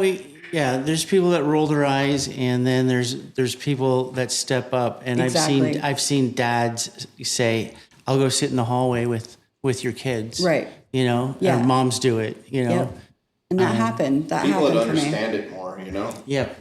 My truth is I struggle with kids in a meeting, but I don't have kids. Right. So I don't know what that feels like. But I agree with you. I see people show up for that stuff in a way that I wouldn't be willing to, where I'm like, I'm here trying to stay clean and kids are running around and it's frustrating and confusing and I can't focus. But I don't understand. I can't turn off child noise. Right. Because I'm not accustomed to that. I've never experienced that for a long enough period of time where my brain's like, this is happening no matter what. So I don't, you know what I mean? can't do it. I do know what you mean, actually. It's funny because like Jen and I'll hear a baby in the meeting and like we turn our head going, oh, do they need help? We'll hold the baby. You go to the You're meeting, this Mom. and you're this. I'll hear it and I'll be like, fuck, I didn't know this was an open meeting. Around here, almost all of them are open. I don't even know if we have a closed meeting. I mean, we have a couple closed meetings in our area, and that's one is specifically closed because it's a meditation meeting. Yeah. And we had an open meditation meeting with kids running around while we're trying to meditate, and that didn't work. Yeah, no, that wouldn't work. No. I think it's important that there's both. Yeah, Very I would much agree. important, yeah. I do. I would like to take a break here in a second, but I have one question before we go. Yeah. Okay. Is that all right, Kevin? Yeah, You got yeah, something to ask? No, we're good. How is recovery in the surrounding areas of St. George? Like Cedar City Then or now? now? Now it's pretty good. Cedar City has at least a meeting every single day. Hurricane used to have one, and then they didn't have any, and now they have two. But it's not that far of a drive. But there are people that need more meetings out there. But it's not like it was. And St. George is thriving. We have a bunch of meetings for people to come to. Yeah, you could tell it's active for Yeah, sure. Yeah, the convention was. It's popping. Yeah, you can tell I think if you've been to enough conventions, have been around enough recovery, you can go somewhere and be like, oh, they're doing it here. Yeah. You know, you can feel it, you can see it, and they're doing it here. It's cool to see. Yeah. Yeah. All right, let's take a break and we'll come back. Sweet. Backtrack a little bit to a year before getting into Narcotics Anonymous. So for the second time, because that time that we were at before, I had my kids back, but then I relapsed because I didn't work steps. I did everything but work the 12 steps. And so I didn't get to stay clean. And so after I relapsed, everything just went to shit, and I ended up, the kids lived in North Dakota with my, with their dad, because we were divorced by then. And I was all over the place, and everything horrible that could possibly happen happened. But it's kind of a blur because it was just very ugly. And I stayed out for 10 years after that relapse because I didn't work steps. And that's so important. That's my story too. I was in earlier, and I went to meetings and hung out, but I didn't have a sponsor. I didn't work the steps, and I got loaded. Right. Hey, That's what happens. imagine that. So the last year of my using, I'm homeless. My youngest son is in a youth prison. He got caught with a pocket full of dope he got from his mom, because my story is I ended up using with my kids In Utah? in North Dakota. Oh, How old were they? Tristan was, how old was he in youth prison? he went in when he was 16. And he aged out. He was there until he was 18. Nice. And Nice. I don't know why I said nice. nice that he aged out. Yeah. Good job. Yeah.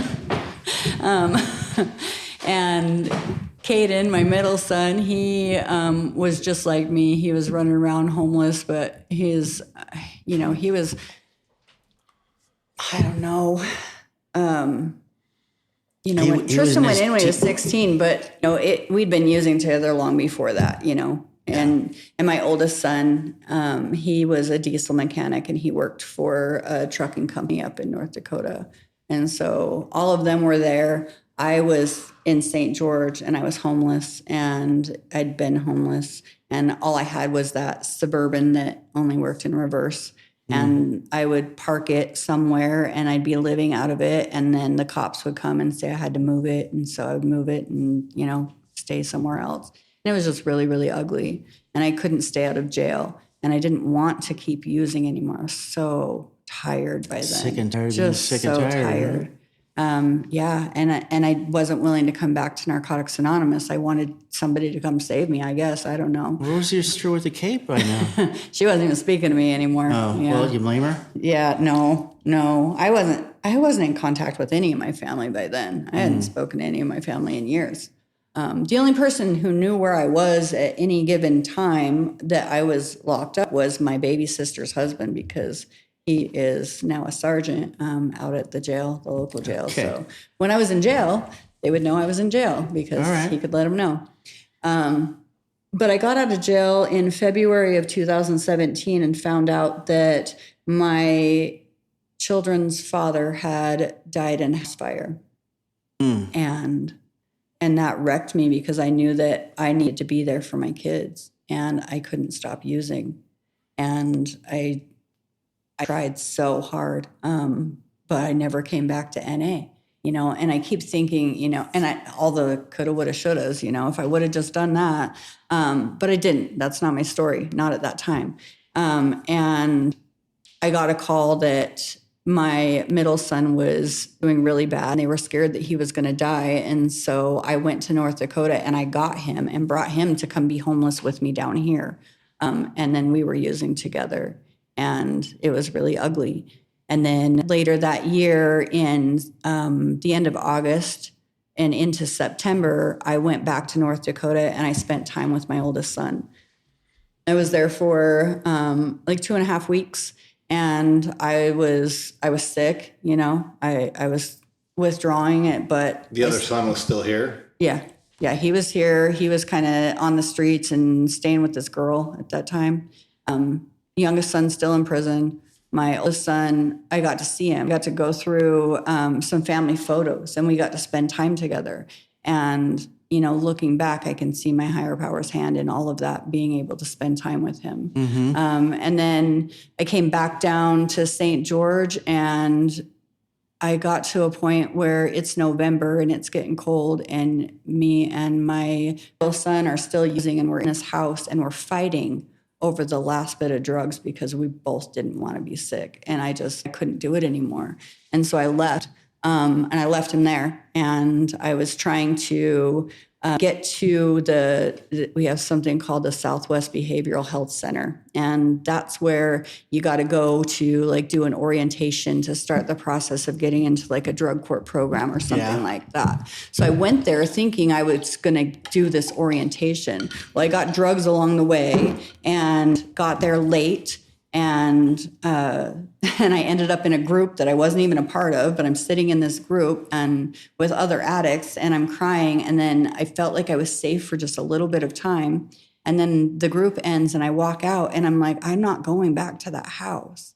I want to get clean. And so I went to a store and I made sure that they saw me steal things. And then I went into the bathroom and I used drugs until the cops got there so that I could go to jail. It worked. I went to jail. This was my grand plan. To get a free meal and a place to sleep? Best plan I could come up with. I've done stuff like that. Yeah. So I was content after I detoxed. That was horrible. Absolutely horrible. I was so sick. There were people in there that wanted to throw me off the tier. They were so done with me because I was just, I was sick. But there were other people in jail that one of the girls that became, one of my very best friends. And she said, you bitches don't act like you never came down before. And, she'd give me some, tea with sugar and butterscotch disc and, just trying to get some sugars into me and try to help me. But I ended up going through that detox and getting to a point where I could start sleeping a little bit better, and I was starting to get comfortable, and I was still going to court so that I had gotten into the drug court program. So I was just waiting for them to tell me whether I was going to get out and go to a residential treatment center or if I was going to get out and go to the homeless shelter and go to groups or whatever. I didn't know. And so I was content to wait because I, at that time, made a deal with God. I told God that as long as I was willing to come back to Narcotics Anonymous and work the 12 steps, that God was going to make sure that the relationships with my 3 sons were going to be restored. Yeah.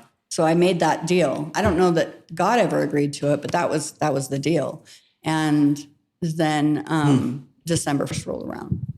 And on December 1st, I had a guard come to the door. I was watching Christmas movies. I'm in my gray sweatpants. I'm comfortable. And they call my name and I walk down there and she tells me I need to go with her. And I said, well, I need to change. And she said, that doesn't matter right now. And that's when I knew something was horribly wrong. And so I'm walking down the hall and I'm trying to keep pace with her because she's walking fast. And we end up going into this office and she says, do you know someone named Brian? And I said, that's my oldest son, you know, what's wrong with Brian? And she gave me this phone number and told me to call this number. And I didn't even know who I was calling. And I asked, and she says, that's your sister. I didn't even know which sister it was. You know, I have 3 sisters. So I call the number, and it's my baby sister who, you know, her husband's the one that works at that jail. And he had pulled some strings to make sure that I could go down and hear the news from my baby sister that my son had been in a fatal car accident. And I just remember thinking, that's not how my story was supposed to go. That's not the deal, you know. That's not what I signed up for. He was driving truck? He was in a car. He was a passenger in a car. It was a single car accident, and the driver was killed instantly. He was on life support, but he was not going to make it. And the girl in the back seat is paralyzed now from the chest down. She has 3 kids now. She named one of them after my son. I mean, that's super unfortunate, but she's lucky she got arms. Yeah. She got arms and a mouth and a head. Yeah. She survived. And there was one other kid in the car. The other kid had his seatbelt on. He survived with a broken arm. Wear a seatbelt. So I remember, you know, in the weeks following that, I would wake up and I would be screaming at him to put his seatbelt on. You know, it was traumatic, you know. That's horrible. And I begged my family to get me out of jail because knowing he was on life support, even though I knew he wasn't going to make it, or that's what they said, I was convinced that if I could get there and he could hear my voice, that he would come back, and nobody would help me. Nobody would help me get there. And they wouldn't get me out of jail. They knew I was safer there. And so after that phone call. Do you do that now too? Yeah. Yeah. Yeah. I wish that I would have stayed in jail until I got released into whatever, because I did end up bailing myself out. I went back to that cell and I had to stay in that bunk all night knowing my son was dying, and it was the most horrible night of my life. But I manipulated my way into getting someone to bond me out. And when I got out, the only people that would talk to me were people that were using drugs. You know, this is December 1st, 2017 is the day of my son's accident. And 3 days after that, I'm out of jail. And the only way that I know how to cope is to use drugs, because I'm real pissed at now. You know, I'm real pissed at that I didn't go to Narcotics Anonymous and do the steps and get the kids and all the things that he didn't hold up his end of the bargain, you know? And yeah. And so, how dare that motherfucker? Yeah. He just did me dirty. Exactly. It's all about me. So I used, and I didn't want to. And so I kept showing up to drug court. This is kind of funny. I'd show up, I'd be in the drug court line, and the girl that saved me with the butterscotch disc, she's standing in front of me. She's like, "Are you loaded again?" And I'm like, "Yeah." She's like, "Why are you here?" I was like, "Because I don't want to be loaded." You know, I'm still showing up. I gave them dirty UAs every single day. And eventually they told me that, you know, I got put back in jail. But the day before I got put back in jail, I did that God help me, because now I realize, like, I can't do this. And I went back to jail on December 22nd. So my clean date is December 23rd, 2017. That's my birthday. Which one? 3 or 22? The 23rd is my belly button birthday. Well, yeah. We'll share that day. Happy birthday to you too. Yeah, high five, December 23rd. High five. Yay! Yeah. So first day clean. On my first In day jail. clean. In jail. Okay. Yep. That's a good place to start with our 4-step questions. Yeah. Yeah. So that was the last time you got loaded. It was the last time I got loaded. Before you get there. Yep. It's the last time I got loaded. So we talked about abuse mostly already. Yeah. Yeah. Did any of that abuse affect the way you were in relationships? You're laughing. I am laughing because every relationship. I'm laughing because I'm doing a round of steps with a specific focus on relationships right now. Okay. That's awesome. So patterns. Yeah. I'm figuring that out because every relationship I've seemed to get into, and not just with, at first it was everybody, you know, but intimate relationship with a man, like I just codependent at its finest. I just want to do everything for them and just make them love me. I mean, come on, man. You were programmed as a kid. Of course I was. That you were going to be the caretaker. Yes. So you fix everybody. I fix everybody. Okay. Well, that makes sense. Did you break the pattern? Right now I'm single and staying that way until I get through this round of steps. So we'll see. Fuck yeah. That's tight. I had to take a big break. Yeah. Yeah. Yeah. So Awesome. I stayed single for a while after I got clean. Yeah. And then it got like 4 years. And then I was like, I am lonely, And so I started seeing this guy just because I was lonely. And it was supposed to be just to like fulfill a need. And it ended up like I was in love. God. And then on to the next one. And this last relationship that we were together for 3 years. He proposed to me. I kind of thought that was what I was supposed to be doing. I got to the point where I just wanted to be in a relationship because that's what I thought I was supposed to do. Yeah. I wasn't in love with him. Like it was going to make you feel better. Yeah. The accomplishment, you've accomplished it. You've arrived. Did it make you feel better? No. Okay. Did you say no when he asked you to marry him? I said yes. And then we moved in together, and about 4 months into living with him, I was like, what in the fuck am I doing? Like, I don't want to marry this man. So that's obviously a pattern of your childhood. Mm-hmm. I mean, it doesn't have to necessarily stem from abuse, but you were taught certain patterns growing up, and you live what you learn. yeah, it sounds like your parents weren't much of role models for you. So No. and you found role models in NA. Yeah. Yeah, I did. that's how people like you and I and Josh tend to learn and change our mistakes. Pain. And we make new mistakes. Yes. Pain, lots of Make new pain mistakes. and harm and guilt and shame and regret, Right. confusion and fear, Are you going to keep going? anxiety, panic. Speaking of that, yeah. So I think there's a lot of stuff in your childhood and in your adulthood that you have shame and guilt over. Mm-hmm. Can you name like the biggest one looking back, or maybe one from a childhood and one from adulthood? Even just one that just is like, The big. yeah, what is the biggest shame carry? My biggest shame, If you still carry one today. well, my biggest regret is not staying clean the first time. Yeah. That's what it is. That's the biggest regret. And second to that is using with my kids and repeating that. Like I'm so ashamed of that. I never wanted that. And I share that out loud because I know there's other moms out there that have done that, and they need to know that you can come back from that. That's what I was going to ask. That's heavy. I was going to ask if you also share that you forgave yourself. Yeah, I share that. Like I said, I can come back from that because I have beautiful relationships with my kids today. And I thought maybe the kid you were using with was going to be the one that you got the phone call about. no, he's the one with the most clean time. Oh, that's tight. Yeah. No, I like Yeah, that. pain, guilt, shame, confusion, fear got him on the right track. Got him. Yep. So that's shame and guilt. I mean, anything else you want to talk about shame and guilt?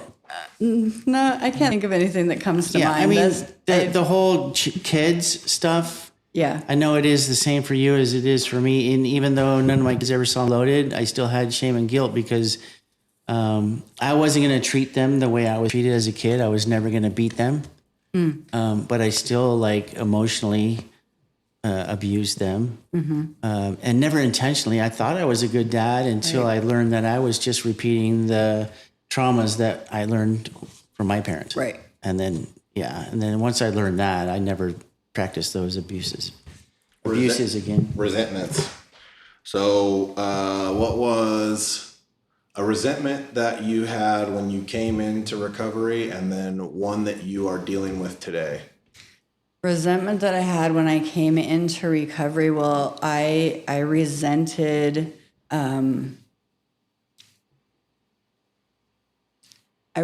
my son for dying.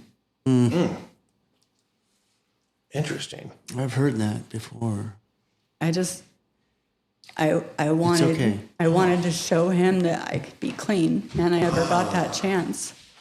What a trip. I would not have thought that at all. That never would have. That's interesting.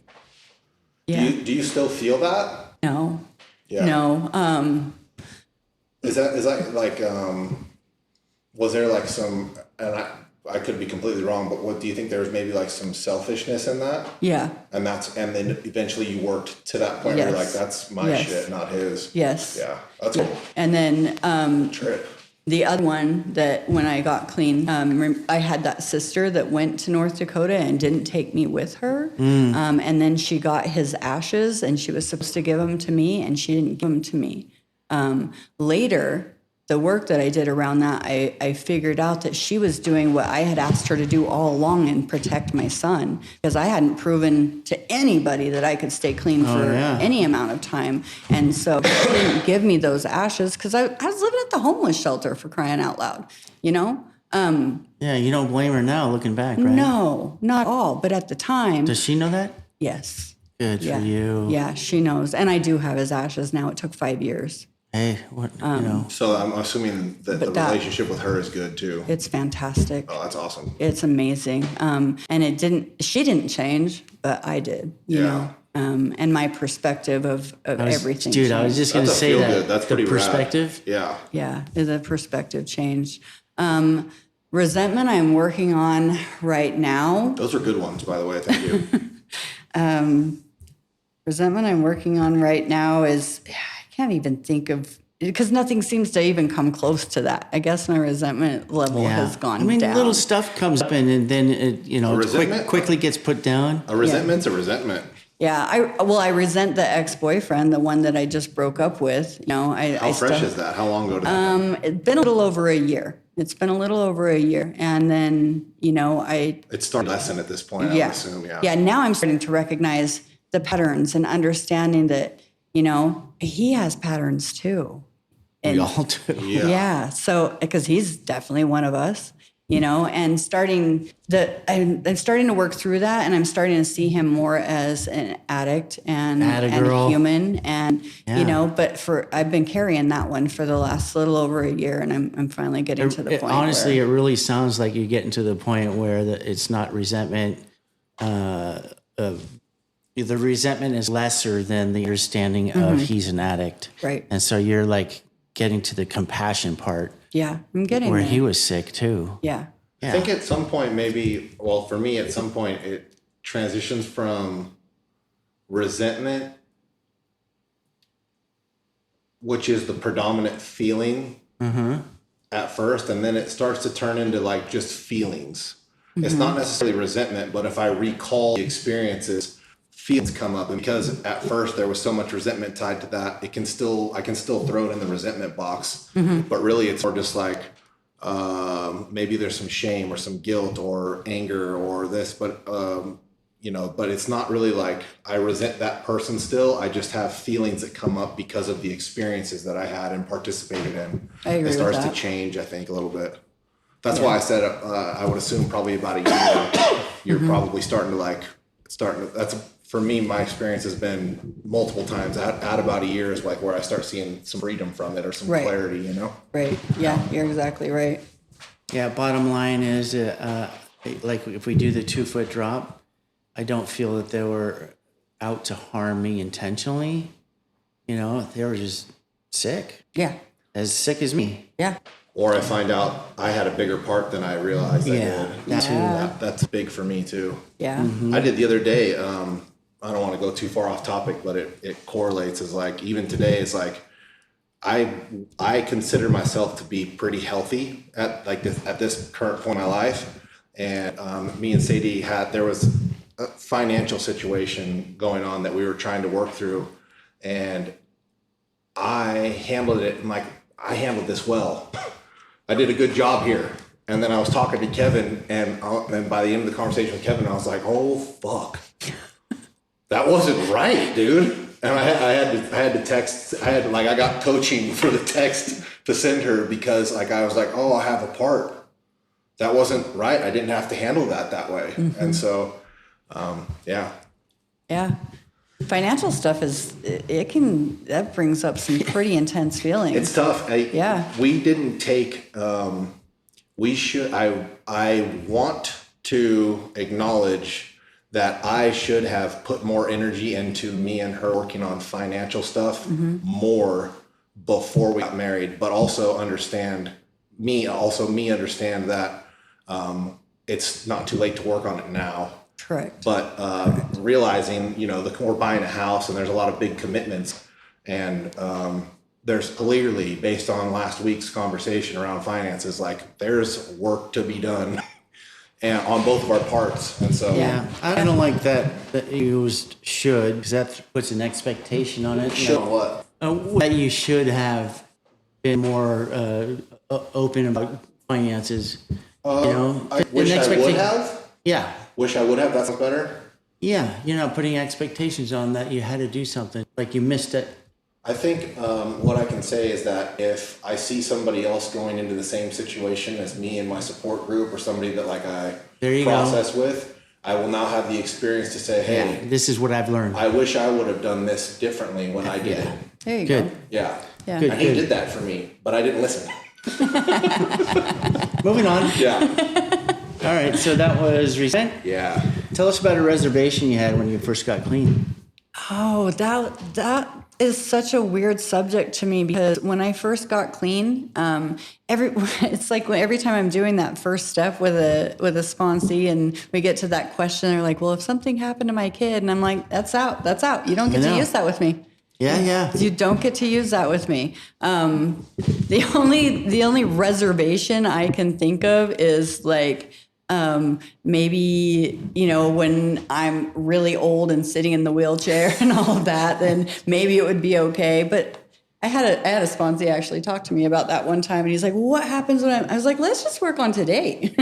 That part. Let's work on today. That's why I'll say that to Josh or Kyle or James. I'll say, where are your feet?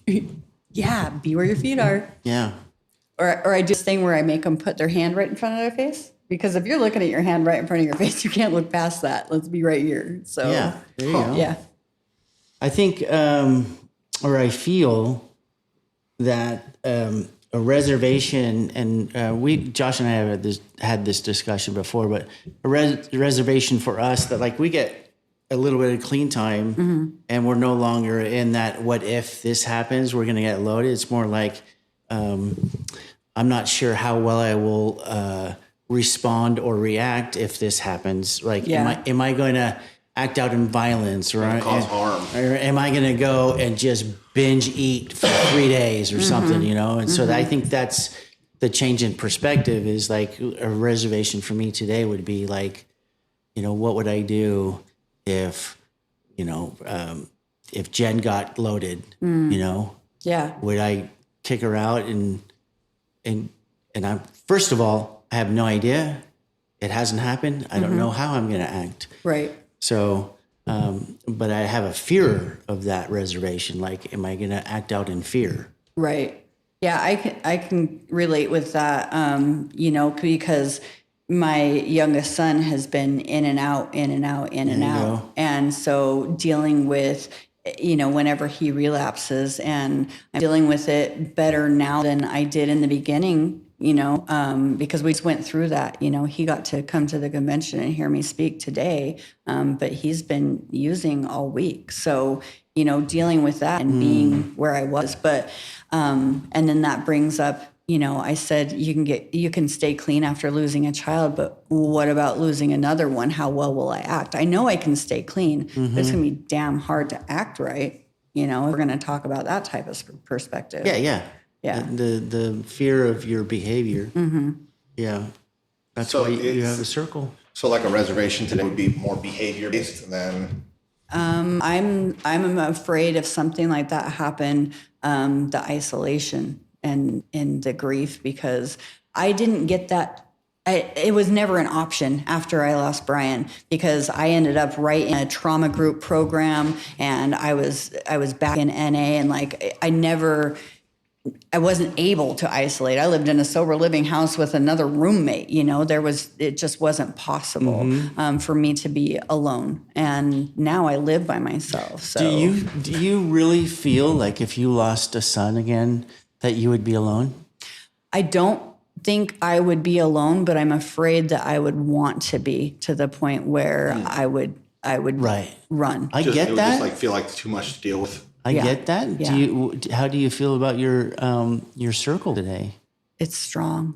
And so My do you circle's really strong. believe they would let you? No, they wouldn't. Yes. You're right. I don't feel. I know a wouldn't. lot of people in your circle. Yeah, and they wouldn't. I don't think you'd be allowed to be alone. No, you're right. Those You're are right. the people that are going to walk in your house without your permission. Yes. There's people that have keys to my house. And, There you go. And that's why. There you go. know? All right. So that's reservations. Biggest fears in early recovery and also fears today. You can just pick. We can just do one of each. So what do you remember being? Well, you don't have to stick to one, but what would be one fear that stands out in early recovery?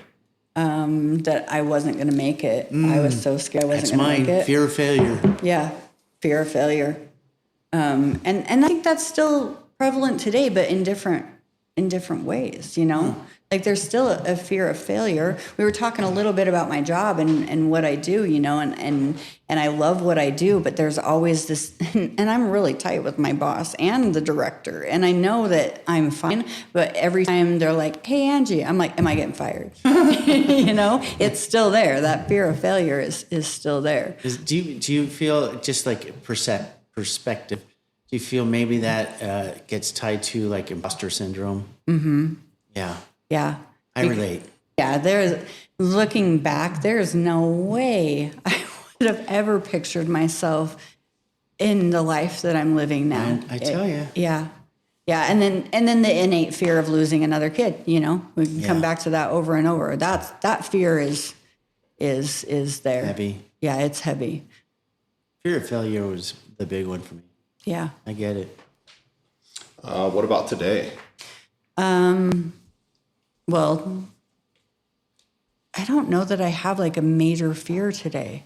Well, that's know? fucking cool. Not a major one. Like I have fears, like fear of losing a kid, you know, those types of fears. I do have a fear. I mentioned that I help take care of my aunt, and I have a fear that I'm not going to be able to do that, and not, you know, not To what capacity? Like whatever capacity she needs. That's the thing. Like I live with, or financially, or right. or Like all the there- things out of your control. Yes. Hello. Yes. Hello. All those things. Not a single thing that I can So control. the fear is that your best isn't going to be good enough. Yeah. Yeah. Okay. Yeah. And you don't have your sister's cape, so No. Why don't you see if you can borrow it? I think she burned it. that's a good policy. Good for her, She's like, dude. fuck this. Yeah. That's a boundary, dude. She's done taking care of people. She developed like rheumatoid arthritis and all kinds of stuff Oh, taking yeah, care yeah. of She's everybody done. else. She's done. She's It's not your turn now. It's not your turn. that girl yeah. better be taking care of herself and herself only. Yeah. I have just a question about fear. Are there any fears affecting your relationships? Like if going into, not necessarily like romantic relationships, although it could be in those, like if you're going into a romantic fear of abandonment, do you hold back because So- you don't, or fear of them using information against you? No, not really that. But I do have this fear, and I don't know if it's really a fear or if it's what came up when you were talking, so I'll share it. Yeah. So I am friends with a whole bunch of different friend groups, and I'm always, I always find myself alone. And then I wonder, am I just, that odd one out of all of these? Are they really my friends? Like it seems so stupid when I say it out loud, but in my mind, it gets really heavy because I have this group of friends. They always seem to be together, and sometimes I'm invited with them too. And then I have this other group of friends, and they always seem to be together, and sometimes I'm invited with them too. But I don't have You don't have an inner circle? not really. Not Okay. really. Or maybe I just haven't identified, what the inner circle is, or maybe I need to widen my perspective a little There bit. might be an expectation of what it's supposed to look like. Yeah. And that's kind of what I was thinking. I can relate so much to that. When you, I don't remember what your response was specifically, but when you said what your fear was early recovery brought me back to a fear that I never really processed very much of a fear early on for me was feeling like I'll never belong anywhere. Yep. And I remember getting to a place in prison where I belonged, but I didn't feel like I all that. Like I found a space there, but I didn't want to be there.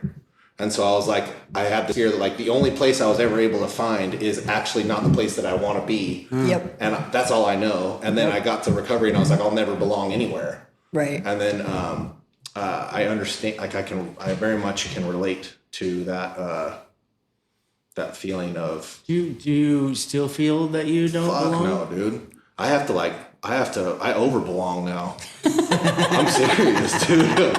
I've had to cut my circle back so much in the last couple of years. I don't spend a lot of time with a lot of people because I overbelong to myself, you know? Yeah. But it was a bunch of this circle, that circle, that circle, that circle, because I was all over the place doing all kinds of stuff. And so now it's like I recognize the value in like the people that I have around me, my energy, how much of it I have, what I allow in my circle, in my space. And I've pulled back a lot and found a better identity and or description for what that needs to look like for me to be the best version I can of myself, for myself, and the people around me. Yeah. Yeah. And to keep yourself healthy. Yeah, for sure. But that feeling of like, cause it's like it's almost like you see other people in the circles interacting, or I will see other people in the circles interacting and think they're so much closer to each other than I am to them. Yes. And I do that everywhere. That's and eventually exactly I was like, what I'm saying. No. And so like that was part of my process in like, I have an expectation of what I think the circle relationship is supposed to look like. And it's not real. Right. It's just some shit in my head, and it's fueled by this abandonment issue and this mom issue and this never being good enough and failing. Like it's like there's this little fucking fire underneath it, just heating it up. Yeah. And it's all bullshit. Yeah. And so I just cut back on a lot of it. Less people. All that. More valuable Just relationships. hear me say, do the 2-foot drop from your head to your heart. Yeah. In your heart, do you feel this person loves you and would never do something to intentionally harm you? That's in your life all the time? Yeah. Yeah. No, they want the best for you. And it probably correlates to almost all of the people you associate with at this point, I would imagine. Exactly. Yeah. And we talk about, you mentioned fear of abandonment. Like, let's talk about all the men who have left or died. You know, my ex-husband died in a house fire. My son died in a car accident. My dad died of an overdose. Those are 3 very important men in my life. And so I'm not capable of having the connection that these other people do. Right. So, you know, and it's just wild to me to think that, it's a lie. Yeah. It's a lie. Wild to think that it's a lie because it feels so real in the moment. But yeah, I like your 2-foot drop. If I go straight to my heart, I live by it. I'm loved. I live by it. I love that. I really do try to live in my heart the whole time, which it's not all the time because I still have those stories in my head. You know, I share that with Josh just to let him know that I'm fallible and don't put me on a pedestal. Yeah. What consequences from your past are you still dealing with today? Financial, still dealing with financial stuff. I mentioned that I'm paying that restitution. You know, that. And then also, you know, I didn't get clean until I was 40 years old. Yeah. And now, you know, I'm going to be 49 this month and I have almost nothing like in savings or, you know, like, so financial, that's something that has come, you know, directly from addiction, but, that's the most prominent one that I can think of. I have been really worried about money lately. You know, I'll be excited to be able to get that debt finally paid off. Yeah. Start saving up and for then start retirement. saving. Like use that monthly payment and start putting it into my 401k, Yeah. so at least it's adding something. So, but I haven't talked to anybody really about that. What am I going to do? Maybe I'll just live in my aunt's house forever. Whatever you got to do to stack up a retirement really Yeah. probably would be, I mean, I'm not a financial advisor, that's for sure, but You talk about finances though. I do, yeah. Yeah. Yeah, So I spend a lot of time on financial stuff. Yeah, if you have a place to stay wherever you can to stack money, Yeah. I live on my own answers right for now, you. and I need it. I need that space. I need to, because I never had that before, ever. Yeah. So it's good for me right now. So that's cool. where I'm at. Yeah. I think a lot of times for me, when people that I sponsor are going through the financial stuff, I really try to get them to break it down into one problem at a time. Not the overwhelming giant thing about finances is just going to drag you down. But if you have one bill that's pretty overwhelming. Right. And So work on paying that. yeah. How much do they take every month? $300. A monthly? Yes. It's not horrible, but It's not horrible, but it's a chunk when you're, because like I said, I'm taking care of myself. I have my car payment, I have my rent, I have all of my regular bills, and then I'm feeding myself. Like I don't have, I used to say all the time, well, I don't have a safety net. Like I don't have a rich parents. I don't have, I have me. And now, you are one of 100 billion people on the planet Right. in the same boat. exactly. 9 billion. Yeah, probably. Yeah. I don't know. I just made a number Lots up. of people. That's a lot of people. Yeah. There's no need for me to correct that number. It just was going to drive me crazy if I didn't say it. I can't believe we're up to 9, but whatever. I think it's somewhere around 9 right You now. have numerical OCD. Maybe. I have such bad OCD. I think it was this morning or last night. I'm sitting in the front row at the convention during the meeting, and there's a table. Oh, it was last night. There's a table. With the claw flip. Yes. Dude, it was driving me I nuts. stared too. at it the whole time. I wanted to get out of my seat and go I fix almost that. did. Dude, I thought about it would've 3 or loved 4 you times. for that. You would have not had to write any assignments for like a month or something. I was freaking out about the balloons that were tipped over, but then Stacy came up and fixed Yeah, them. I just focused on that one tablecloth that was just askew. It was like a girl went to the bathroom and her skirt got stuck in her underwear when she pulled them back up. Exactly. So embarrassing. That's what it looked That's like. happened to me, and it's so embarrassing. Well, I would definitely not go over there and fix that for you, but last night I was concentrating on trying to not act out on OCD. Anyways, we're off topic. It was right next to the podium, and I was like, I don't even care, dude. I need to fix this. And I thought about it like 4 or 5 times. Oh, you should have done Oh, it. the whole It was night. part of the equation why I had to walk out. Oh my God. I guess that's the difference between you and I. I have a little more experience of suffering through it. More willingness, I don't know what it is. patience. Let's talk about your assets. Assets. Yeah. What are your good assets?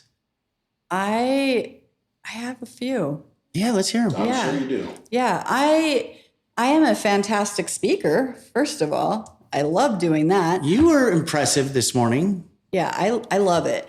And then also, I have it written on my mirror. I'm a good mom. I actually have written, I am a wonderful mother. That's way more official. I am a wonderful mother. I'm a wonderful mother sounds way more official than I'm a good mom. Yeah. Yeah. And I see that. I see that every morning. Because sometimes I have to remind myself because it's easy for me to get caught back in the other stuff, Yeah. But today, The perspective shift. I love Yeah. that you said today. today, I'm a wonderful mother. Yeah, you're not living in that past. Exactly. God, that's awesome. Good for you. I'm a great worker. I'm a great sponsor. I listen. What would I you love. say? What would you say in listener, loving, inside of being a good sponsor? Can we list some specific assets like loving, caring, listener, like supportive? Like, what are those things that stand out for you? All of those, but also I'm not going to sugarcoat something, Honest. I'm very honest, but I can be honest in a way that's not harmful and really help my sponsees like see their part, or if they're not seeing their part, I can bring them back to a step that they maybe need to redo or work on.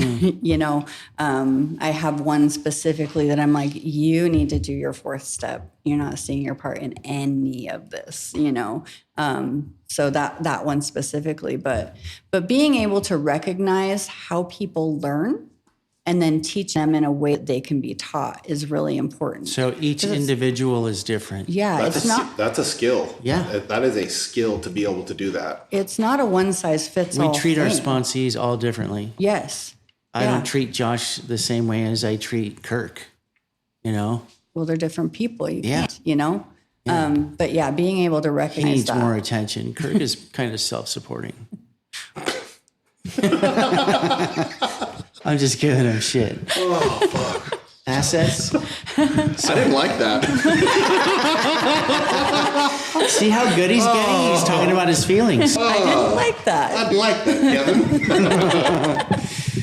Oh, that's great. That's great. I have, I'm like, I see some assets. Like you were talking about, you're a good speaker. Yeah. And I don't feel you're saying that in like an ego-driven way. No. But your communication skill, like when I was listening to you this morning, you were like, it felt like you weren't suffering from ADD. No. Because you were completely focused. You had your path of where you're going on your timeline. And I was engaged the entire time. I cried a lot during your share. And I would have to say that that's a good quality, right? As long as, and I'm just saying this from my perspective over the years, seeing some people end up sharing a lot of conventions or something, as long as you're very aware of your ego. Yes. It's the only thing I would. Yeah. My sponsor and I have talked at length about that, because she gets asked to share quite a bit too. And she can get caught up in ego. So we've talked at length about that, as long as we're remaining in a state of humility and knowing that whenever we get asked to share, it's because we were chosen by a higher power to carry a message. Yeah. It's not anything specific that I did, It's my story, but Right. if my story is what needs to be conveyed, I have the ability to connect with an audience, because even though I'm up there speaking, I also recognize that it's a conversation. I'm not hearing people say anything back, but I can feel when I'm connected to an audience, and I can tell by, their eyes are on me, and they are feeling what I'm feeling as I'm going through it. Because I've been to speakers where, they're suddenly looking at their phones, and that's they're not listening. And Or speakers that don't understand that concept and aren't able to project an authentic, consistent, safe form of communication that allows people to tap into whatever that is. Right. Yeah. Yeah. I feel like from my brief experience with you, I feel like you're safe. I feel like you're grounded. I feel like you're authentic, willing. You have a lot of willingness, transparency. It doesn't feel like there's any. It doesn't feel like there's any strange motives for anything that you say. It feels like everything is like, it's all just out, Right. which is really cool. It's very, it's held up well. So it's not just like this portrayal of all these things that I've been through or experienced. This is who I am, and also like I'm firm in this, and it feels good. It's nice to, it's refreshing. Thank you. Yeah. Thank you. Yeah, I normally don't pay attention to people's war stories. Like I tune out when people are just spending a lot of time on war story. I think it was last year at this convention, I heard a whole share of just a war story, and I was like, oh, that sucked. Yeah. Yeah. That's the only thing that will really, well, I really get trauma response of people yelling at me when they share. You know, the really loud, booming voices. And that type of share serves so many people as attractive. Right. So I don't have any judgment about it. But how it affects you. Yeah, but how it affects me, I tend to like, my anxiety shoots through the roof when I'm getting yelled at. Right. So it's just not my flavor. Yeah, that makes sense. Yeah. Okay. So assets. Yeah. You're pretty funny. I am? Yeah. I do think that it is a good asset, right? You don't use humor to hide or anything. You're easy to talk to. Yeah. And Yeah, I get that a lot. I am easy to talk to. And when people come to my home, they feel safe. I am a safe person. yeah. That's awesome. Yeah, that's a wonderful asset. Good. Maybe I created that because I didn't have a safe person for a really long Such time. out. Same. Yeah. Same. Jen and I's house is the safe spot. Yeah. Yeah. We didn't grow up with a safe place. Nope. I hear you. How are you showing gratitude for your recovery today? I think just in everyday life, I'm showing gratitude. I'm showing gratitude by serving and participating in not just Narcotics Anonymous, but in life.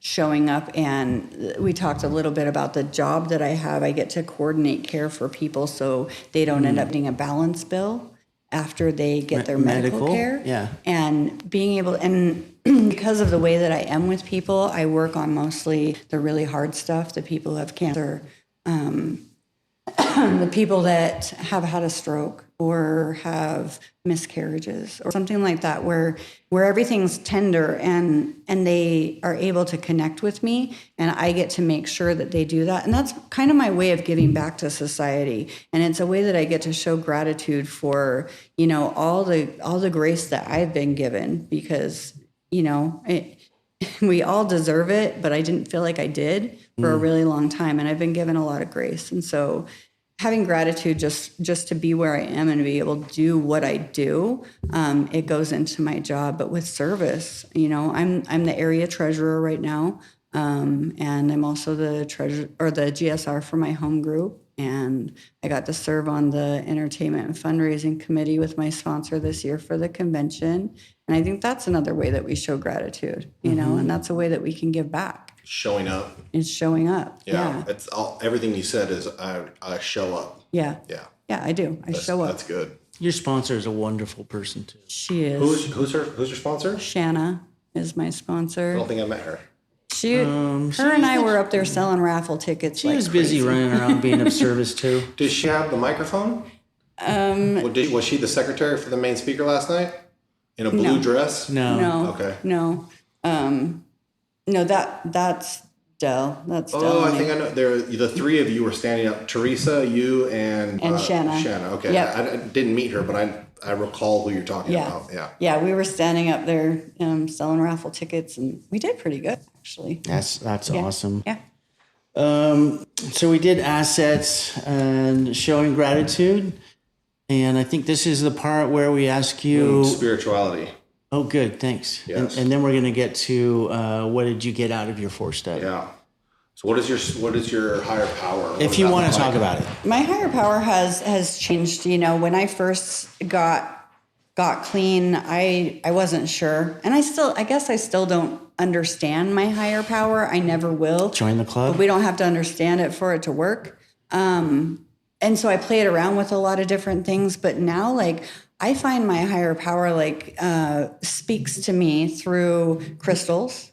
I have certain crystals that I keep close to me, and I feel power there. I feel like a connectedness to the other people on this planet, you know, and I feel like we have a higher power that like lives within us, that's connected to a source that we can draw from. And that's kind of where my higher power is. And that spirituality, like I practice every single morning. The first thing I do when I wake up, Well, the first thing I do is grab my lukewarm room temperature coffee so I fall asleep when I'm meditating. But then I meditate, and I spend time every single morning. Wait, why is your coffee lukewarm? Because I get it ready the night before, and then it sits there all night until I wake up in the morning, and then I drink it first thing. It's a terrible habit. Why do you do it that way? Because I don't want to wait to go down and make coffee. Oh, you mean it's just a cup of coffee next to your bed? Fuck, okay. I'm gonna get you a little Keurig or something for your bedside do you have a table, coffee pot that has a timer on it? No.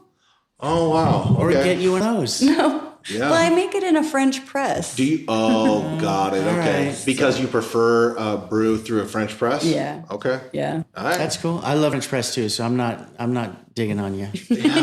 I just was curious. What about a microwave next to your bed? I don't like microwaves at all. Okay. I almost never microwave my food. I get it. Yeah. I don't know if anybody's ever experienced this. Put on your headphones, like listen to a YouTube video or something, and turn your microwave on and stand next to it and see what happens. No, I don't want to do that. That sounds like a terrible idea. It starts cooking the sound. Oh no. Yeah, I'm like, if it's doing that, to sound Do not waves, try this at home. Yeah, what the fuck is it doing to my brain, dude? Exactly. Yeah. I almost never use a microwave. I'm moving away from using earbuds like that Wireless. without the wire. I'm moving away from wireless earbuds too. Okay, so your higher power is a thing. Yeah, it's my higher power is source that connects to me and through other people. Like we are all one. That's that good type enough, of thing. yeah. That's how I feel. Good enough. The longer I'm around, the more people I hear like that's it for them. Yeah. Like it's maybe worded a little bit differently or like painted slightly differently, but like it seems to be pretty universal in recovery for sure. For sure, in my experience in Narcotics Anonymous, most people are spiritual, and it sounds like their higher power is something along the lines of Right. like, I don't know, it's just this thing. Yeah. Yeah. It's a thing. It's there, and it's for sure there, and it's stronger than me, and it loves me, and Yeah, I mean, we have like very good friends in the program. They go to church every Sunday. Yeah. yeah. You know, Yeah. and it actually works for them. And they're super people. Yeah. You know, we have a really close friend, Teresa, and you know her. Yeah, I love her. Yeah, and she's when we were living in the Bay Area, she was in our circle, and you know, she was the one that we sent people that wanted to talk about religion to. Right. You know, she was Right. she was the most attractive person I know when it was concerned about religion. Right. She showed every sign of all the spiritual principles, right? Regardless of what she worshipped or practiced. Exactly. Right. Yeah. Right. Yeah. She's so accepting and loving of other Totally. people. Yeah. Like, And then like myself, I follow some Native American and some Buddhist stuff. And, you know, and then a lot of our friends, they're witches. And so it sounds weird, but it's true. We have a lot of witch friends. yeah, there's certain things that I do practice, like I make my moon water and like There you go, see? things. Like Yeah. I believe in that. I think the word witch is like really had an old bad. Yeah. It's very much construed. Yeah, Right. it is. Right. And today I feel, you know, that it's just a very spiritual, different path. Right. Yeah. Yep. Exactly. So like I love on this podcast, I love hearing about people's different spiritualities, and it's okay for us to talk about them. And just because we're so open-minded that we can try anything. yeah. Oh, it's good. I think it's good to be able to talk about people's specific experience with a higher power, because it's something that in a meeting or in recovery in general, it's sort of Specifics are taboo. yeah, it's like we don't do that here specifically, you know. So Right. but I think that's a good thing. I think it's a good thing. Specifically Yeah. for the- Yeah, because In it a doesn't meeting. exclude people. Right, or confuse anybody or make anybody feel any kind of pressure. It makes it a safer place universally for people in the rooms, but also in a conversation that doesn't have to be directly tied to NA or AA or this A or that A. It's good for people to be able to hear what someone else's individual experience is. Right. Or it might be their point of connection, you know, or relate right? Yeah. Oh, somebody believes in the same thing I believe in, Yeah. so I don't have to feel left out, or Yeah. yeah. So, and then Story. no, what yeah. what did you tell us something specific that you got out of doing your 4-step? Either your last or your first. My first is A good thing, yeah. Yeah, I got that me too from my sponsor. That's what it was. Tell us about it. Going through all of those things, and then talking about the sexual abuse and talking about never thinking I'm good enough and all of those things. And she's saying me too. And I felt not alone in that. Oof. And that was the first 4-step that I really, because I had done them in treatment or whatever, but this one I applied myself to. And I wrote and wrote and wrote and wrote when I did my 4-step. And my sponsor, because I wrote like autobiography in there too. And she's like, who told you to do this? I'm like, God, I guess. Like, it needed to come out. And she can't argue that. Yeah, so, the Lord has sent me. She's like, okay. So I got through it. But by the end of it, I had immense relief and an immense feeling of being connected to another woman. And even that's powerful. Right. Wow. Yeah, it was cool. 4-step is amazing.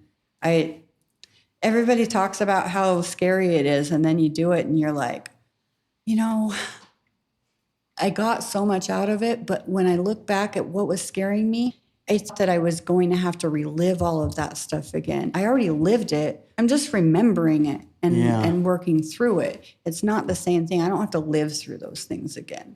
And that's the difference. That really helped me, because there's some other stuff that I had to write down. But there is a part about assets too, which we just talked about, and that was pretty cool. That is cool. Yeah. I remember the first 4-step I worked with my sponsor Steve, and he, my former sponsor Steve.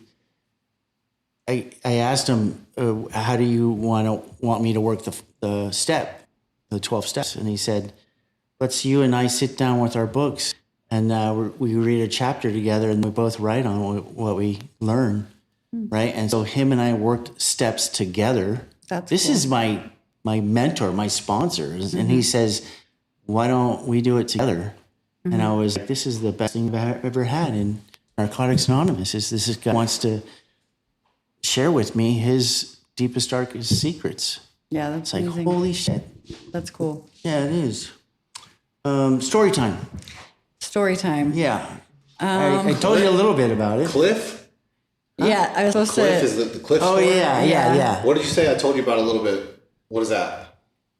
You said I told you a little bit about it just now. Oh, yeah. I don't know what that. It didn't have anything to do with the story you were going to ask her to tell? Oh, no. Okay. Cliff story. Okay. Is that a good one? Is that a good story to tell? Pretty good story to tell. Okay, let's do it. So this is this evidence of my higher power loves me, because I don't know how I survived it. So this is about the time that, remember when I was talking about before I got clean the first time, when the kids were at my sister's in foster care technically, but 2007. Yeah, and I'm like running amok and I'm not wanting to come back, but also somehow wanting my kid. It was a crazy time. Anyhow, I'm working at this place in Bryce Canyon. It's called Ruby's Inn.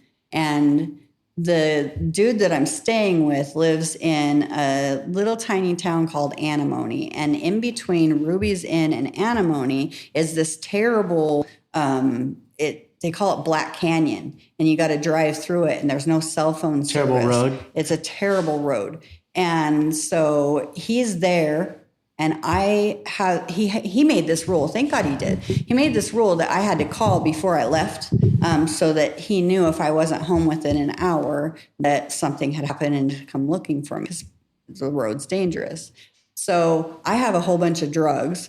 He doesn't know I have these drugs. So get off work and I call him when I get off work, but then I decide that I want drugs, right? So that takes a while. So then I'm like, oh my gosh, he's going to be worried about me. He's going to come looking for me. And so I take off driving way too fast, knowing I'm driving way too fast, and drove straight off the cliff.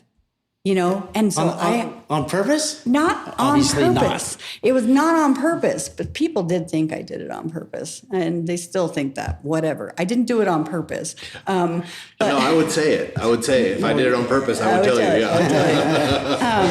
So this car, I'm in this old Honda Accord, and so I'd been living basically out of the car, so all of my stuff is in the back seat of the car. No. And my purse is on the front seat. My purse has all my drugs in it. And so I go off the cliff, and it's deep. It's like 150 feet down. No shit, really? And the car endos off the cliff. It hits the side of the mountain it turned upside down, hit the side of the mountain with the front of the car and flipped all the way over, and then landed on its wheels in the river. And all of my stuff had gone out the back window and landed in the river, and the car landed on top of it. Oh no. So I'm wearing my seatbelt. The seat broke. My whole back is off. And I come to, and the last thing I had remembered is my hand going up and my bracelets moving around, and I hit the top of the car, and then I went out, whatever happened. But I come to, and I'm like, okay, where are my drugs? First thing you thought. Yeah, dude, fuck yeah, you're yes, dude. I was thinking the same thing. I'm like, what about the drugs? I was thinking she's gonna tell the story first thing I thought of is I'm gonna have to turn this car over and get the drugs out in the river. So I'm like, where are the drugs? And so I managed to wiggle my way, because the door's open. The river's running, I'm in water. And I get out of the back window. You're lucky it wasn't deep. No kidding. Jesus. And so I get out of the back window, and I start to walk, and I'm looking all around the car, and I can see some stuff is floating down the river, and I can't find my purse. And I go into full panic mode, and I never did find my purse actually. So the drugs were gone? The drugs were gone. Oh. And so I'm walking around, and I look down at my legs, and I'm not registering any amount of pain whatsoever. And then I'm looking, after I realize I can't find my drugs, they're gone. And I look down at my leg, and I'm like, why do I have two knees? Oof. I had busted my leg, and I was walking around on a broken leg looking for my drugs after this terrible accident. That's all I could think about. The pain only showed up after she realized that she wasn't going to get high. Yeah. So a combination of heroin, I'm assuming, and shock. Yeah. So fuck yeah, dude. I end up. That's good. He came and found me and got me to a hospital. Was he using? Yeah. Did he ask about where the drugs were? No, but his brother found him days later and brought the purse with all the paraphernalia, and then they kicked me out. Oh, no. So he brought the purse with all the paraphernalia, but no drugs in it? The drugs have probably disintegrated and dissolved in the river, I would assume. Yeah. So, yeah. So, Damn. that's the driving off a cliff story. The girl that drove off a cliff. There's a girl that fell off a cliff. What was that again? Michelle. And then the girl that drove off a cliff. Yeah, I drove off a cliff. Well, that's a good one. Yeah. That's a good story. Fuck, dude, 150 feet? Yeah, I was down there. Yeah. I've heard of that happening. There was a car that drove off the cliff. The guy was trying to kill himself and his kids. Drove his Tesla off a cliff. That was in Nevada City. That was in Nevada County. Oh, no, this one was in Half Moon Bay. Devil's Sliding. Anyways, he lived, and I don't know the whole story about the kids, but he ended up doing time. Yeah, something that happened in, I believe. So it's a semi-common occurrence. I guess so. Yeah. Wow, that's terrible. He had his kids, and I couldn't be fucking this up, but his kid and maybe friends of the kids. Oh my God. And he was driving, and he said, fuck this, and the kids died, and he lived. Ugh. Yeah. So he's That's not horrible. coming out. I have no idea. Oh, my God. And I could have some of those details slightly wrong, but it was suicide. June. Yeah. That's horrible. What a way to end the podcast. Yeah. Yeah. So on a kind of a dark note. on a lighter note, Yeah, love, happiness, Yes. butterflies. thanks for coming out. You're This is welcome. really cool. Yeah. And I feel privileged to have got to know you this weekend. Well, thank you. I feel the same. It's really cool. I met you guys yesterday. Yeah, I had a nudge when you sat down. I was like, "Oh, podcast." It's like, oh, huh, and it worked out. Yeah. It's great. It's Yeah. cool. It was meant to be. Yep. Yeah. Cool. Well, thanks for having me. I really Yeah. appreciate it. This is All right. a different way to tell my story, but I still got to share. Yeah. Yeah. Okay. Really cool. All right. Love everybody. Love you guys. Thank you. Thank you for hanging out with us today. We really appreciate you being here and being part of this community. Just a quick heads up before we wrap. The people we talk to on this show are just sharing their own personal stories. They do not speak for any specific recovery program or group. It's just their experience, strength, and hope. Well, that's it for now, and please remember that you can follow us on any of your streaming platform that you listen to, and somewhere in there on that streaming platform there is a donate button if you care to help out with our monthly fees that we have to pay to produce each episode, and there's a follow button. There's also somewhere on your streaming platform you can text us and send us a response or email or check-in. Really appreciate you guys. Thank you.